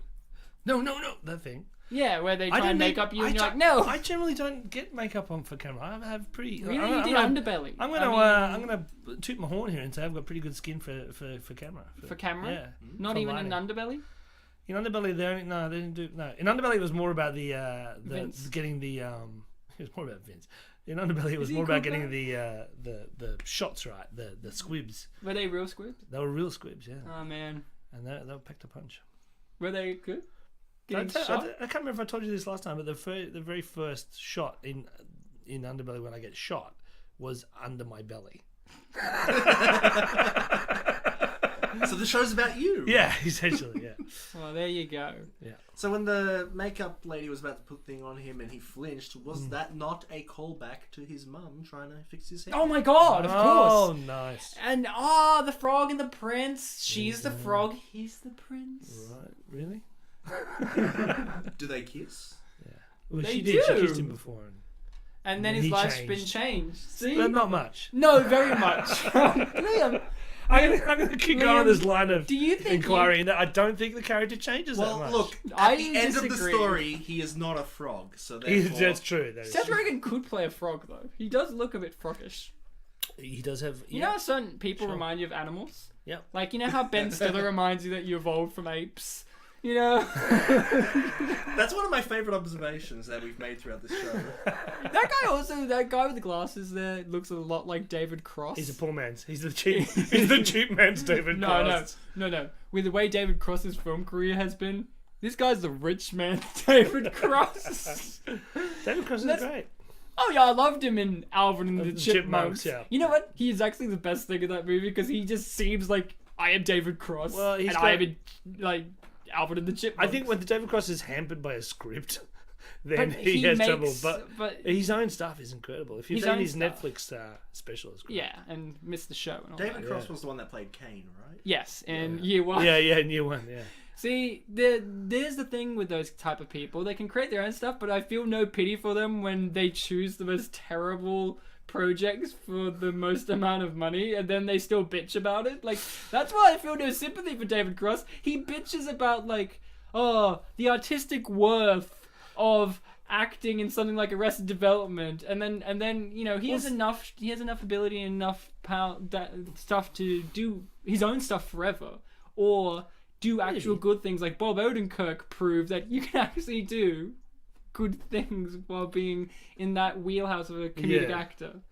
Well, I think David Cross in Arrested Development was a fantastic character. Oh no, he's great in that. Yeah. That's like the one thing outside of his own works that you can go, yeah, David Cross was great. And he was great in that Scream parody, whatever it was, the Haunted House one. What? I can't remember what one that was. A Haunted House with Damon Wayans? Yeah, one of those. Okay. The only good Wayans movie is White Chicks. I think we can all agree on that. Well, just going back to your argument before about doing things for love or money. I mean, why do you think this film got made? And if you think for love. Like where was the pitch, you know, like, well, Dan Fogelman's mum died and he dedicated this story about him and her and their relationship. It was a cathartic process for him. It's actually a piece about grieving for Dan Fogelman. No, I'm just going to check in here and say, is that true or are you making that up, right? That's completely true. That's completely true. Dan Fogelman, at the end of the credits it says dedicated to my mother Joyce. Right. And that's our main character's name. So there you go. And the film really is a story about his relationship. So it's not a romping comedy. It's essentially a cathartic. It's a cathartic to his grieving mother. piece. So It's a grieving. When I say with surety that this film is a passion project made with love, it's a very expensive. 100% straight face. It's expensive therapy, essentially. The more we talk about it, the more the polished title really fits. Yeah, Mum and I. The King and I, but with mums. Exactly, the Queen and I. But yes, this is a love piece. Yeah. I don't know for Seth. He said this, and this is true, Liam. He said, yeah, this was a movie we made to only be screened on airplanes. Oh, yeah, that was a trivia point. Yeah. He said that. But for Streisand, it was a love piece. I think when you see her interviews, she has so much heart about this project, and this is one of her first films coming back as a real leading actress as well. She's always been a leading actress. She's never gone away. She just does other things. Oh, but you know, I mean, like full time she did the Fockers movies where she's a supporting character. Well, you know, she's not the lead. It's an ensemble piece, Fockers. You might want to say. No, it's Ben Stiller and Robert De Niro and everyone else is involved. Sure. But no, I disagree. I think it's everyone. It's everyone involved. Like, you think of all the supporting characters are actually fantastic actors. Yeah, Owen Wilson's a great actor. It's an ensemble, yeah. In those. Give me your best Owen Wilson. Wow. Bartek, go. Well, you keep doing them on the show. Well, every time Owen Wilson's brought up, you keep doing the wow. What's that? Wow. No. Oh wow. Wow. Wow. I think there's more to Owen Wilson than a wow. Wow. There's an O. Oh wow! Wow! One of my favorite posts about Owen Wilson is if he was cast in The Force Awakens, and it's like Owen Wilson fires up his lightsaber. It's like, oh wow! And then a smiley face. Look at that. Owen Wilson is the dark side as Kylo Ren, and his voice modulator sounds like Luke Wilson, his brother. Nice. That would be nice. When he takes it off, it's like, oh wow! So we're coming towards the emotional climax of the film. Things have turned around. They've fought, they've reconciled, they've fought again. She's gambled, she got $60 up, she's got pierced ears, even though that's not in the scene currently. She has to take him out. And they are now on the road to seeing Andy, the real Andy. Not Andy from Toy Story. Who, that would be an amazing reveal if they opened up the door and it was the Toy Story. That would be a terrible reveal. It would be like... and you realise this whole film is Seth Rogen. Liam. No, don't even go down there. Oh, we're going down there. The movie zooms out, and Seth Rogen as an autistic child holding a snow globe with this set in it, shaking it. Wow, that's a bunch. And then blowing up a doobie. And then this film has been nothing but a dream sphere. A dream, that's fantastic. What show was that did that? There was a terrible soap opera, medical drama, and it zooms out. It's like an autistic kid holding a snow globe, and it's like everything that happened in this show was the imagination of one child. You know this, yeah? That's a real thing. That's hilarious. And thanks to that, every actor or every production element is in the same universe as this kid's story. So it's like this show is in the same universe as Breaking Bad because that pack of cigarettes. Oh yeah, isn't that like is in that show? Isn't there a word for that whole universe? Like it's Yeah. all this one like It's producer the name of the or something. it's the name of the kid. It's like the name of the kid universe. It's like all of these are connected, and this bizarre. movie could be in that universe of the Rogueverse. Right. You know how they made Rogue One? They really should have cast Seth Rogen. Is this For Rogue Meat. So is this Rogue Zero? No, this is Rogue Me, like Liam. Like this is a rogue story. This is Rogan. I would really like to see a movie with Streisand and Seth paired up again, where they do go to Europe. As a pair of detectives. I would watch the shit out of it. They're still mum and son. No. Oh, you know what they do? They make a TV show. Would you really want to see that? Like, What, I think this them film, paired up this again? film has pretty much ticked all the boxes as far as. But if they went to Europe, they might go to Amsterdam and get weed. Hey, if anything has taught us anything, going to Europe in your sequel makes a better sequel. I mean, Do you think?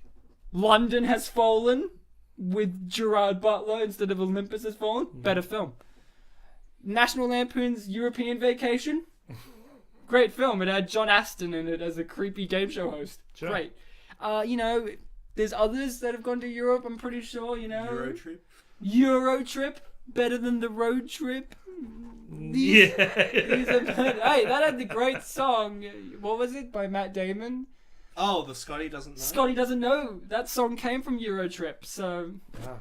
Liam doesn't know. No. Liam's a bit behind the I'm eight just ball. looking at you going, Now, here's a great actor, Adam Scott. Sure. And this came out in 2012, and I honestly keep But thinking... you want to say, I don't know if he's such a great actor as he's a great Adam Scott. Hold on. Do you not like Adam Scott? I do, I really like him. How old is Adam Scott? Because he's been around... He's Johnny Depp's age. Because I realized something about Adam Scott. I've seen movies with him at as it goes him younger, and he always looks the same, and he just keeps appearing in things. I'm like, has Adam Scott always just? It's like when you have certain actors, they've just always been there. He's kind of just Adam Scott playing good or playing mean. It's kind of that's what he does. Excuse me, can't he be a loving brother? Adam Scott playing good. Okay, what? But isn't everyone playing good or bad in your world? Like Seth Rogen playing good in this or playing bad. But the trouble is the Hornet. parts that Adam Scott get are never big enough really to show much more of a. He doesn't get Parks and character roles. He essentially gets Adam Scott roles. Parks and Rec He plays Adam Scott good. or bad, depending the episode. Yeah, but he's pretty much always good in that one. Nah.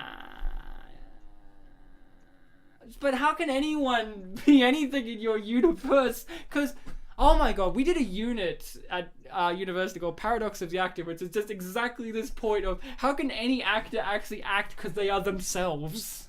Like, is De Niro a good actor? Because at the end of the day, he still does the De Niro face. That means that he's playing De Niro. I would counter that De Niro actually has for every character he plays, though, there is a different element to that character. But at the end of the day, he's playing good De Niro or bad De Niro. Well, essentially, it depends on it depends on the character. See, you're not giving But Adam Scotty Scott a is chance. Adam Scott is essentially Adam Scott. Wait, so what was he when he played Fearless Leader in the Rocky and Bullwinkle movie? Bad, obviously. Bad. With a name like Fearless Leader? Yeah. Do you remember that? Yeah. But Robert De Niro's not in this, and he would have been great as his dad, might I add. Well, they just got made the fuckers. I mean, it's like we've been there and done that. But not with Then he Seth- should have been Fearless But not Leader with again. Seth Rogen. Right. Ben Stiller and Seth Rogen are very different actors. Like, for one, Ben Stiller has versatility. Seth Rogen is great at playing Seth Rogen. Again, yes, Seth Rogen's very No, that's similar. unfair to Seth. You know, he played the Green Hornet very well.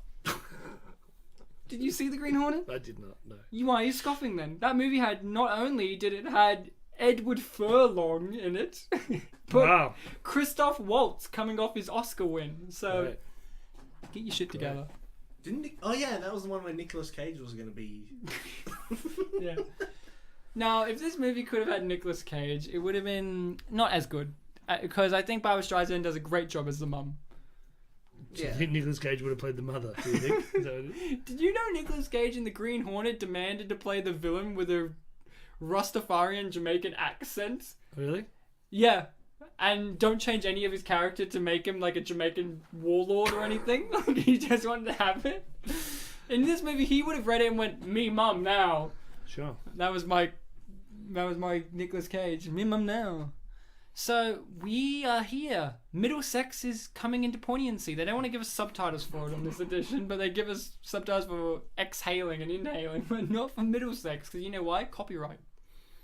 Nice. Can't even afford the copyright in subtitle form. So, Bartek, That's me. this journey that we went on, It was For like the- a trip. the guilt Ryan. trip. Say a trip, not a journey. no, the journey is a great band. No, That's why I'm saying the trip, Ryan. the Pegs, great band. Great, the pigs. Love the pigs. Did you feel there was enough guilt in it? That's kind of where I'm a bit iffy. Like, what exactly is this guilt? Well, I think it's very hard. Liam, What is guilt? what is the guilt of this film for it to be called The Guilt Trip? It's the fact that she said he's the prodigal son that's been away. Like he doesn't visit her, he doesn't contact her, and I think perhaps I think again it's that weird thing of like playing off the stereotype of the Jewish mother, but it's something they went, you know what, we can't really sustain that. Yeah, I guess became you're something wrong else. on that. I'll disagree, but yeah, but there's many elements of guilt here. Like he is a character riddled with repression, with forms of guilt attached to that because he lost his true love, and at the end he doesn't resolve that. That's still repressed at the end of this. She has a lot of feelings about her past as well. A lot of guilt and mistrust, a lot of regret in this. But is there enough for it to be called The Guilt Trip? Because even as a mum, she doesn't guilt him that much either. She just nags him. Yeah. Well, If maybe it was it's called the nag trip. maybe it's the actual thing about he tricks her into going on a road trip with him because it's that original thing of like, yeah, well, why don't you come on the road with me? And she goes, just you and me, that's great. And then he feels guilty because there's actually he has a... Because, an everyone loves the liar revealed storyline. Exactly. But I think this handled the liar revealed storyline almost as good as Shrek, the first one did. But you know what? In the end, it's Aren't really we- about guilt. Huh? It's about forgiveness. It's about forgiveness. It's about love. Mm. It's about her fucking a cowboy at the end. You know what? It is about all those things, except he doesn't really change, does he? Excuse me. He learned to smile. We agreed on that. Here's something I really thought was actually good. Yeah, I was surprised that they didn't end up together in the end. Rogan and the mum. That is. I thought there was going to be an weird. incestuous turn. You just had to go there, didn't you? You didn't, so I'm very disappointed in you, Liam. Streisand doesn't like the rogue meat. She likes giant mechanical spiders. Sure. Yeah, but she likes cowboy meat. Cowboy bebop meat. You don't want to go down this path. Oh, no, no. It's nearly the end of the film. But I'm using comedy for evil, Liam. Look at that. He's saying she hasn't changed. But she has. And then she has. You know what this movie is? It's Beaches, but for Seth Rogen and Barbra Streisand. You are using comedy for evil, right? What was with Bette that Midler. random Cowboy Bebop reference? Yeah. Because I was just, you gotta use... Space Now westerns. this is weird. Watch this. He walks away. I thought this is now focused I know. on his wheelchair. I know. I'm like, and this guy, look, he gets a phone call too, and My the guy in the favorite background was is a my phone favorite call. was black businesswoman with cramped arms. Was it that one there? Look at that. Oh, my arms. Oh, I gotta pee. oh there she is. Yeah, look at that. On a Oh. kid, Ryan? Oh, Jesus. well, See, that's that was the where cop. that's the where the cop guilt she comes couldn't in. find. Well, There's no, the guilt trip. Yeah, she found her And then son. wait a moment, I there like- it was. the characters are done in chronological There order you of go. appearance. There's Joyce. Thanks, Joyce. Did interesting that Miriam Margolyes and Andrew Margolyes. There's the character of Margolyes and the actress Margolyes. I think they're spelled differently. Oh, there you go. I think it's Margolyes Yeah. and Margolyes. She has a big thing, Miriam, about how you actually pronounce her last name. Sure. Because her Margolyes. wife is an Australian. Yeah. and I think she's like a linguist, like a really well-to-do PhDs and all these linguist stuff, and Miriam, being very English, loves enunciation. So that was that. Oh, is this the scene you're talking about with the elongated moments? Yeah. What about the hitchhiker? He really dedicated a lot to this. He seemed like he knew what he was doing. I reckon okay and all right. I reckon there's a lot of good stuff that hit the cutting room floor. Yeah? I think that's what's basically happened. Yeah. There's a lot of the jokes. Her nomination hit the cutting room floor? Yeah, totally. I think that's unfair. See this, like what's the? I don't understand. Well, they might rate both of them, and that would have been an interesting storyline. Well, that was a good, back and forth. They might rate both of us. Oh no! Hilarity ensues.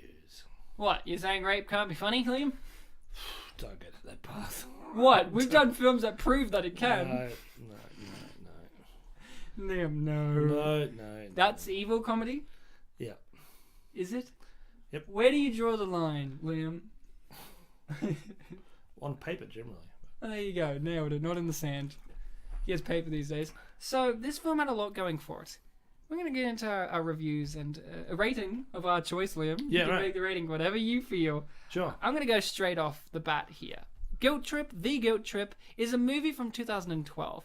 Some may say, hey, are you sure it's from 2012? I swear it feels like it came out from 2007. But that's where you're wrong. This movie is a very 2012 movie. This movie captured what was happening in 2012. The smaller comedy fare, where you can have a comedy, whether it is outrageous or not, be just 2 to 3 people. It's very different to what's happening now, where you have a comedic set piece like, say, Fist Fight, that's currently out in cinemas, and that movie, you think, oh, that's going to be about 2 guys, but the movie has like a plethora of comedy actors and characters just bombarding you. This movie is old school. This is just 2 people stuck in a car for an hour and a half, dealing with guilt, dealing with love, dealing with mother-son relationships. And I appreciate that. And this movie does have a lot of heart. This is a movie that is a more serious comedy. This is a comedy where you have to list the comedy second to the drama. I appreciate the work that each performer put in, even the smaller performance, such as the guy who played Ben McGraw, the cowboy. Basically a one-scene wonder, but he brought a lot of heart to a movie that already had a lot of heart in it. If I had to give this movie a rating, Bartek, Yes. and Liam, which I have to, it's a part of the obligation. Yep. I would have to give it like 100% Jewish guilt over 1% Catholic guilt. Who wants to go next? 100 times more guilt, yeah. Yeah, well, they've been around longer. I'm gonna give it 3 rogue meats out of 4. Yeah? Out of 5. Now you know what? I'm gonna give it. You're gonna give a review as well? Yeah. That's your rating, a review. That's my rating. That's my review. Look, I think if anything, if this film inspires sons to jump in a car With their mums. And go for a drive via Uluru, then do it. If you're going to go to Perth for you to visit your long lost love, then I think you should just do it and jump in there. long lost love is in Perth. Yeah, I knew apparently. this. And Whoever he is, we don't know. and I think if you are going to do that, then you should probably get this film an audiobook, and I think that would make the trip so much better. So I'm going to give this 3 Middlesexes out of 4, 5, 10. 3 out of 10. That's terrible. 3 man. high quality out of 3 10. high low quality. Middlesex logos, is a story about Hermaphrodite out of 10. Yeah, exactly. 10 would be like overdoing it. I'm going to give it 5 funny faces. That's a lot of funny. To 3 funny girls. It's a lot of faces. Bartek? He gave like 17 ratings there, so you've got to number down. Yeah, and Yeah. you freaking went for 100 out of 1. Yeah, well, I'm a good boy. I'm a good boy. Thanks, Guilt Trip, which is my mum in this situation. Yeah. The Guilt Trip, or as it it's apparently more appropriately named, and in Poland, Mama Iya. Thank you, I understood that. Mm-hmm. I was worried. Yes, Mama means mum, I means and ya means me or I, depending on the situation. Maybe it's mum and me, but that'd be grammatically But wrong. then you're getting too close to Mamma Mia, and then it's a you're completely opening different up a film. whole can of Meryl Streep worms. Ew. I imagine she's had worms at some point. But As pets, I'm sure. she is rich enough, yeah. Because worms are very expensive. She makes silk out of these worms. We should point out to listeners that the heat in this room It's not enough. is incredible. Is it? As we slowly lose our minds. I think you're just wearing too many layers. Which may be excuses. Wow, what's wrong with that? Take it off. What's wrong with my Inuit Poor film? Bartek. Poor me, why? You're about to finish your review, I hear. About to finish. You didn't even start. My review was so fussing what the title was. Great review. I didn't even mention 2012. You nailed it. Look, the reason I brought up the Polish title is because I think throughout our discussion we found out that it is sort of more appropriate. Like, we were confused about the guilt, but we were not confused about the mum or the me. But the That's and. true. That's true. The and was confusing. The and. Well, the and was... Well, there are two titles. There's this one and the guilt trip. Why are you laughing, Ryan? No, I'm just enjoying what you're saying. Oh, thank you. You know, sometimes you laugh nervously. I'm very afraid. I'm Are very you worried that I'm going to hit you or something? No, I'm very With worried. some knowledge. I'm very worried that you're not going to do justice to this review that has been going on so Sure. well. No, that's so good. far And now part 3 of Bartek's review. of the 10-part series. No. It's as long as middle The six, six, so yeah. 22 Which was- discs. Oh, go on. Please insert CD 3. Who uses CDs anymore? What do you use? My fucking dick, of course. What do you feel like? Your Jeez. Sliwinski. Yeah. Wiki wink. Yes, it's the monolith of technologies. Go on. I think it's also worth pointing out that on this show, you know, we've done... this is like over 60 episodes now. Most of the films that we've covered have... Holy shit. What? 60 episodes. Yeah. Okay, good kick. Yeah. Yeah, it's great. Like, year one was like 20-something. I know. It's been a while. Most of the films that we've cut on the show have typically had a person 1, person 2 dynamic, and typically it was friends. So I think it's really nice that we finally got to see one that is between a mother and a son. And you were going to say something? Sweet? Yummy. Okay. Next week, The Godfather. Part 4 with Barbra Streisand as Don Corleone. That film does have a mum in it. Yeah, it's true. And it has a me. Kind of lacks a mum, The Godfather. I haven't seen it in a while, so I was just hoping I was right. Well, she kind Does this the mean whole you're- issue is that she kind of aborts her kids. So I don't know. Does this mean that you're looking forward to more mother and son films? Is that what you're saying, Bartek? Sure. Sure. You can watch TV show Mother and Son for that. Yeah, I mean, I feel like there's been a lot of son and father films, so why not more mother and sons? Like, even last year, one of the best films I saw was that New Zealand one, The Wilder People. But that was That like was a surrogate father. yeah, foster father. But still, Ryan, you gotta understand, Ryan, that a surrogate doesn't make it any less real. Yeah, Surrogates was a really great Bruce Willis movie. I'll give you that. Ryan, you just know how to, you know, Reference. build upon other people's words. Reviews. I'm nailing this. Yes. I'm What nailing would this. you rate it, Bartek? What would you rate it? What would I rate it? I would rate it freaking... 9 Inch Nails. What? Go on. I would rate it freaking... What the fuck's Ryan talking about? Talking about how we're nailing this like Christ. Ladies and Who gentlemen, got inserted with 9 Inch Nails? 60 Know episodes your in, Jewish philosophy. and they are starting to break down. Watch now. This is the relationship between Ryan and Bartek. we think Liam was broken before he even entered the house. Yes, no, that's only because I was drinking At sherbet bottles. birth. Go on. This is a good episode because it's great. Thank you. And that was his rating. There was a Now on to IMDb, guys. There was a part where we talked about the sour whatever, but we didn't establish what it was. How about you give us a rating? It was great. Right? This was wonderful. Just like your Sliwinski. Now, that was almost as good as our 8-star review from IMDb. Oh. Which is called Streisand and Rogen Bring Considerable Comedy Chops to a Lightweight Road Trip Movie. That's just the title. Wow. And is every word capitalized at the beginning? No, give them credit. That's only for titles. And the review came out in 2012, so this movie was fresh. It was The review is fresh. and so was the movie.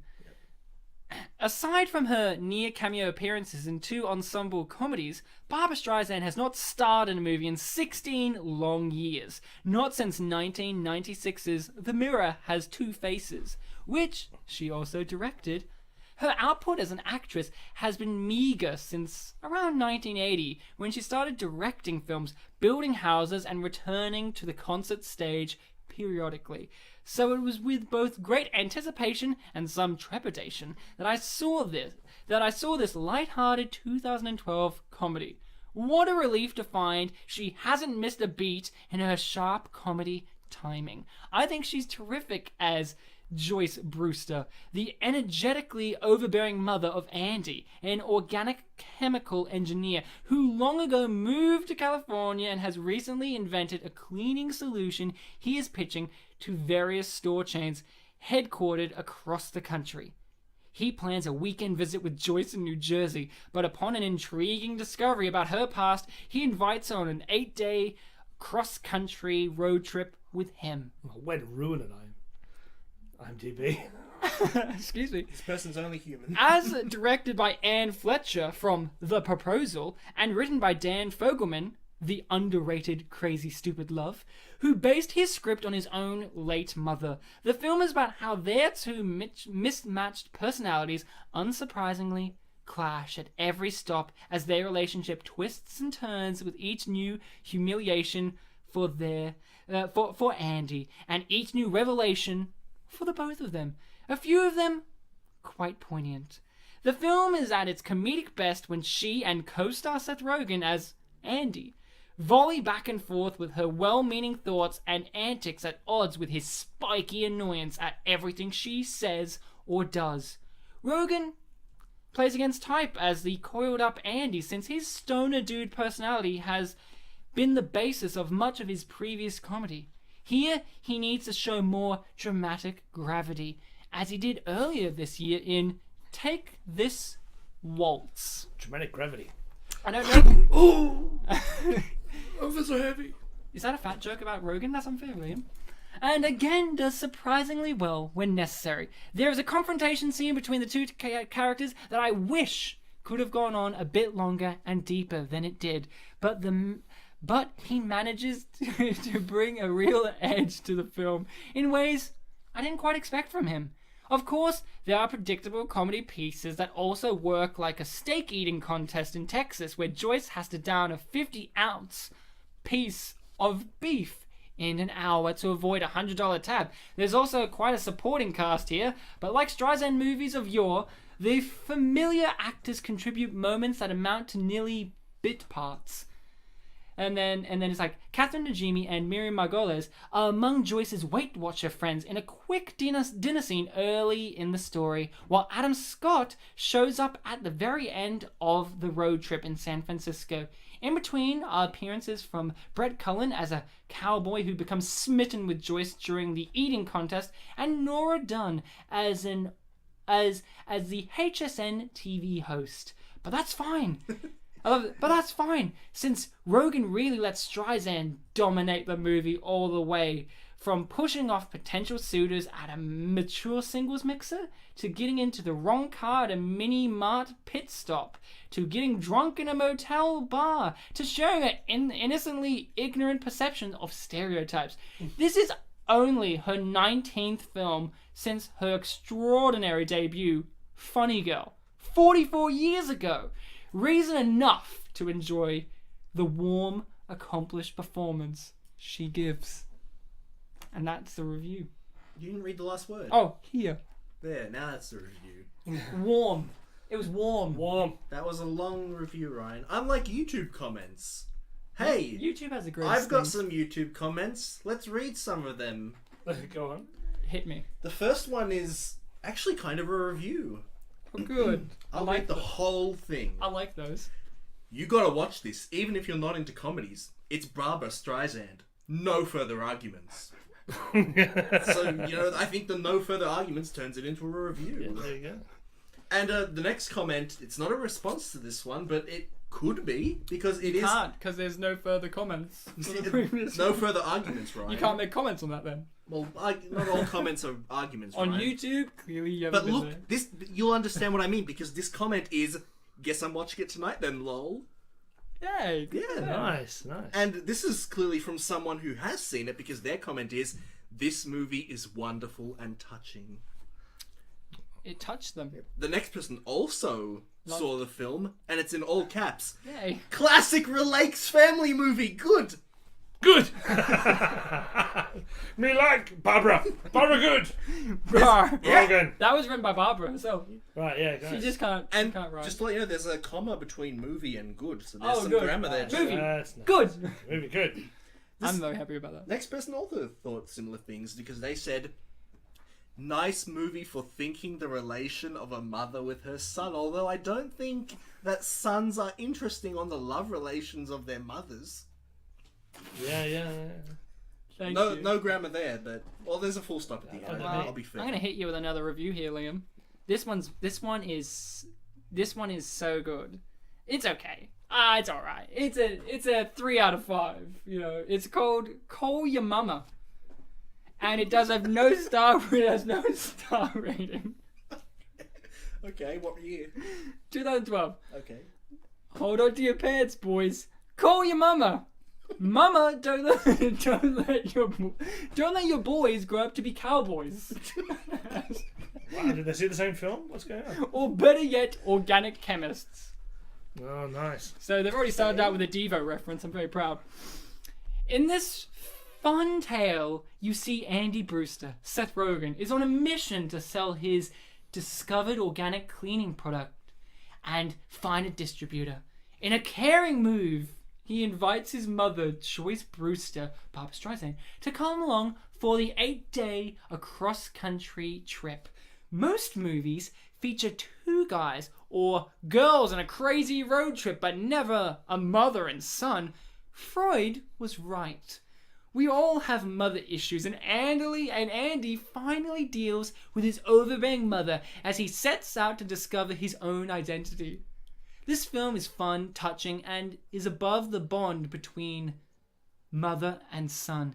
In the preview I saw, I took my own mother and she enjoyed it.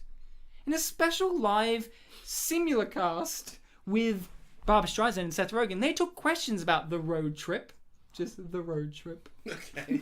Not guilt trip. They really wanted to ask questions about the road trip. According to Streisand, she was pursued by the director, Anne Fletcher, for the role. It was not until she read the script out loud with her own son that she fell in love with the role. Streisand did a phenomenal job, and you get a feeling that the role is way below her pay grade. They did accommodate all her requests. Just one. All the one. All the scenes were short within 45 minutes of her house.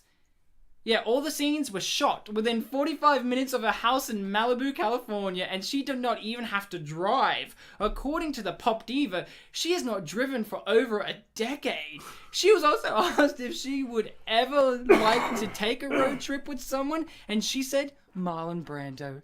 She did take a day trip with him once, checked out the desert wildflowers once, and had fun. Yeah, sure. When asked if Babs had any resemblance with his real mother, Rogen said that they are both strong Jewish women, but his mother resembled more a past character that Streisand played in Meet the Fockers. His mother is a Jewish hippie type of woman. The Guilt Trip opens December 19th, perfect for the holiday season and a fun tale of love, joy, and celebrating life. In the end, it will make you appreciate your mother, and the characters discovered that they were both more alike than different. Signed, Leroy, studio executive of Paramount. Oh wait, no, cross that last bit out. Signed James Franco. like who knew? Who knew? And I'll read one more Yeah? for you. Is that your last one? No, Okay. I have one after that. This is a 5-star review. Less positive. Oh no. The location of this review is Europe. It is from Europe. I don't know where Europe is in the world, but Wow. Europe. It's the next best thing to actually taking your mum on a road trip. Written in 2012. Nice movie with strong, likable actors. I'd call it a holistic movie. It's so complete. The only thing missing from the movie is the point. Why on earth would I want to see another middle-aged man take his dear mum on a road trip? Marveling at why I don't take my mum on lengthy cross-country trips in an uncomfortably small car hasn't really kept me awake at night. I'm not surprised that it might get awkward.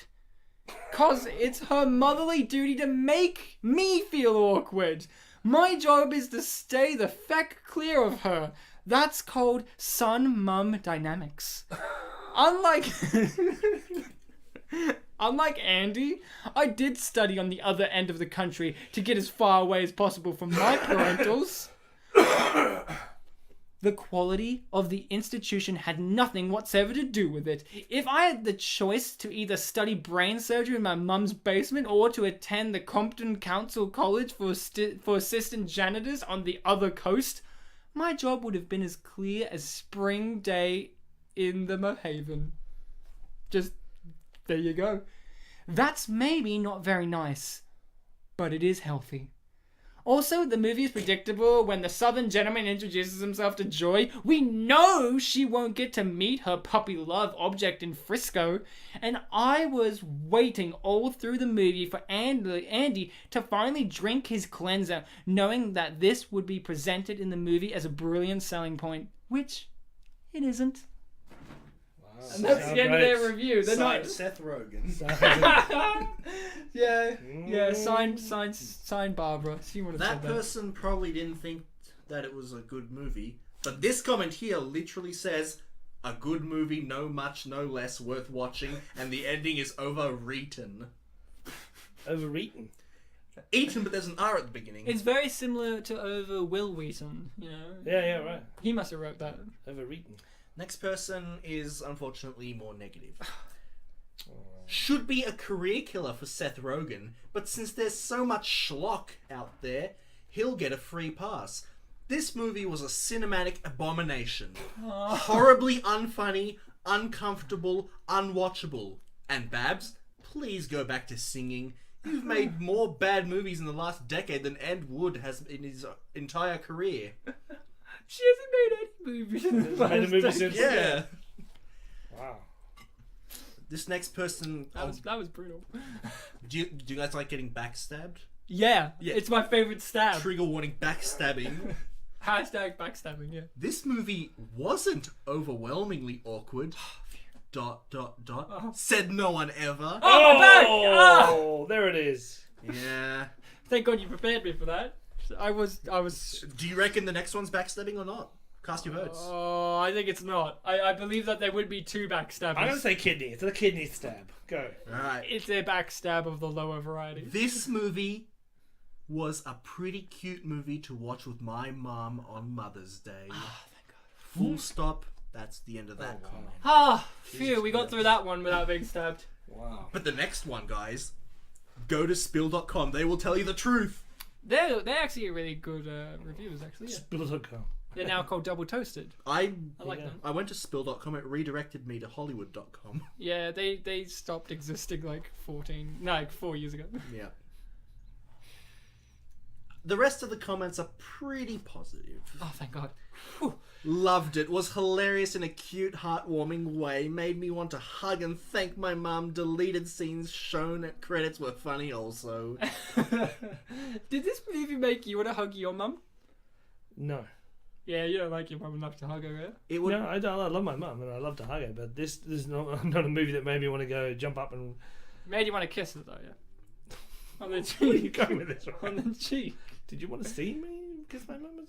No, they're making sure that this movie met the goal that this guy had. Do you not see what other families are like? Are you missing But out on? I'm only a kinship to alien pod creatures. Ignore Ryan. He's been drinking too much tap water. Right. No, so- I've been drinking too much Sky Clean. Jeez. Cyoclean. Psycho Clean. Psycho. Yeah, let's get it right, guys. Come on. Science Clean. Guys, the next comment is Seth is cute. He is kind of cute in an ugly way. I've got 3 more comments, but do you want to, Yeah, I'll blast it. I'll Your blast last- my load. your last review? Oh god. This is a 10-star. Do you like 10 stars? Because this guy does. It's called A Mother's Love. This movie only had like 2 stars. A Mother's Love, 10 stars. Written in 2014. I recall seeing the trailer for this and thinking it would be cute, but being that I don't out to the cinema all that much, I didn't see it until just now on Netflix. I didn't really have too many expectations other than that I figured it would be good to see Babs and Seth Rogen play mother and son. Perhaps the trailer was misleading, and that's why people have written negative reviews regarding the lack of strong plot/storyline. I disagree though. Coming from a family where I was blessed to have 2 typical Jewish mothers, and my mum died when I was 13. My dad remarried my stepmom, but I just dropped the step because I consider her my mum anyway. It was easy. That goes back to what I was saying earlier. It was easy to identify with the relationship of these 2 characters. The title alone is so appropriate. And no, you don't necessarily have to have a Jewish mum to appreciate Streisand's character, but it was just something that spoke to me. Anyhow, aside from that supposed storyline of each character, I just felt that this movie was touching. It doesn't matter how old we become. We are always our mum's babies. This movie was a cute example. Excuse me. Yeah, we have beards. This right? movie was a cute example of the lifelong bond between a mother and child, and how a little bit of communication. Fucking hell. And how a little bit of communication and honesty can keep it positive. I laughed and teared up throughout the film. I recommend it. Barbra Streisand was really cute as Seth Rogen's mum. I liked their chemistry. 2 thumbs up. Jesus Christ. Never read the comments, guys. Come on. Never read the comments. Hey! That's my job. Why are you so upset, Liam? Was that because you didn't have a strong bond with your mum? Is that why you don't want to hug and kiss her? This is all... You're back to this again. It was all Liam, you're getting very negative about these positive comments. You're laughing at the negatives, but you're not enjoying the positives. You know what we say about you, sir? What's that? You're evil. Well, listen, James. Listen, no matter what you say, it flows through me like water. In fact, James. that's what I need to do. Are you that James boy from down the street? I am. I'm Franco. Franco. Give us your last comments, Bartek. Hit us with your load. Hope it will change your mind. I don't get how could it get a 5 score on IMDb, but whatever. The movie is great. I love it. I had the same situation with my mum. I felt like I was Seth in this movie. Finally, a full stop. They kept using commas. This movie has a great way to show the moral story of it. Aww. It's funny, but then you realize the true moral story behind it. It's not just another comedy that you know. I had also a trip with my mum, and it reminds of how I acted to her in this trip. Aww. I think that's I acted to her See? all my life. Universal. Universal. Yeah. Yeah, like you said, Unlike his language, I think- universal. it's like his last line says, I think that's I acted to her all my life. That's almost as bold as to err as human. I'm you know? glad you said bold, Ryan, because this next comment starts with, hey, listen to me. I felt just like you before watching it, but watch it. Don't read the comments. That's what Liam said. Because Was it's... this Liam? last night after seeing it? Yeah. So don't read the comments. Don't read the comments Don't watch the because film. it's a great, sweet movie. I actually loved it. Seth Rogen never disappoints, and Barbra Streisand is always awesome.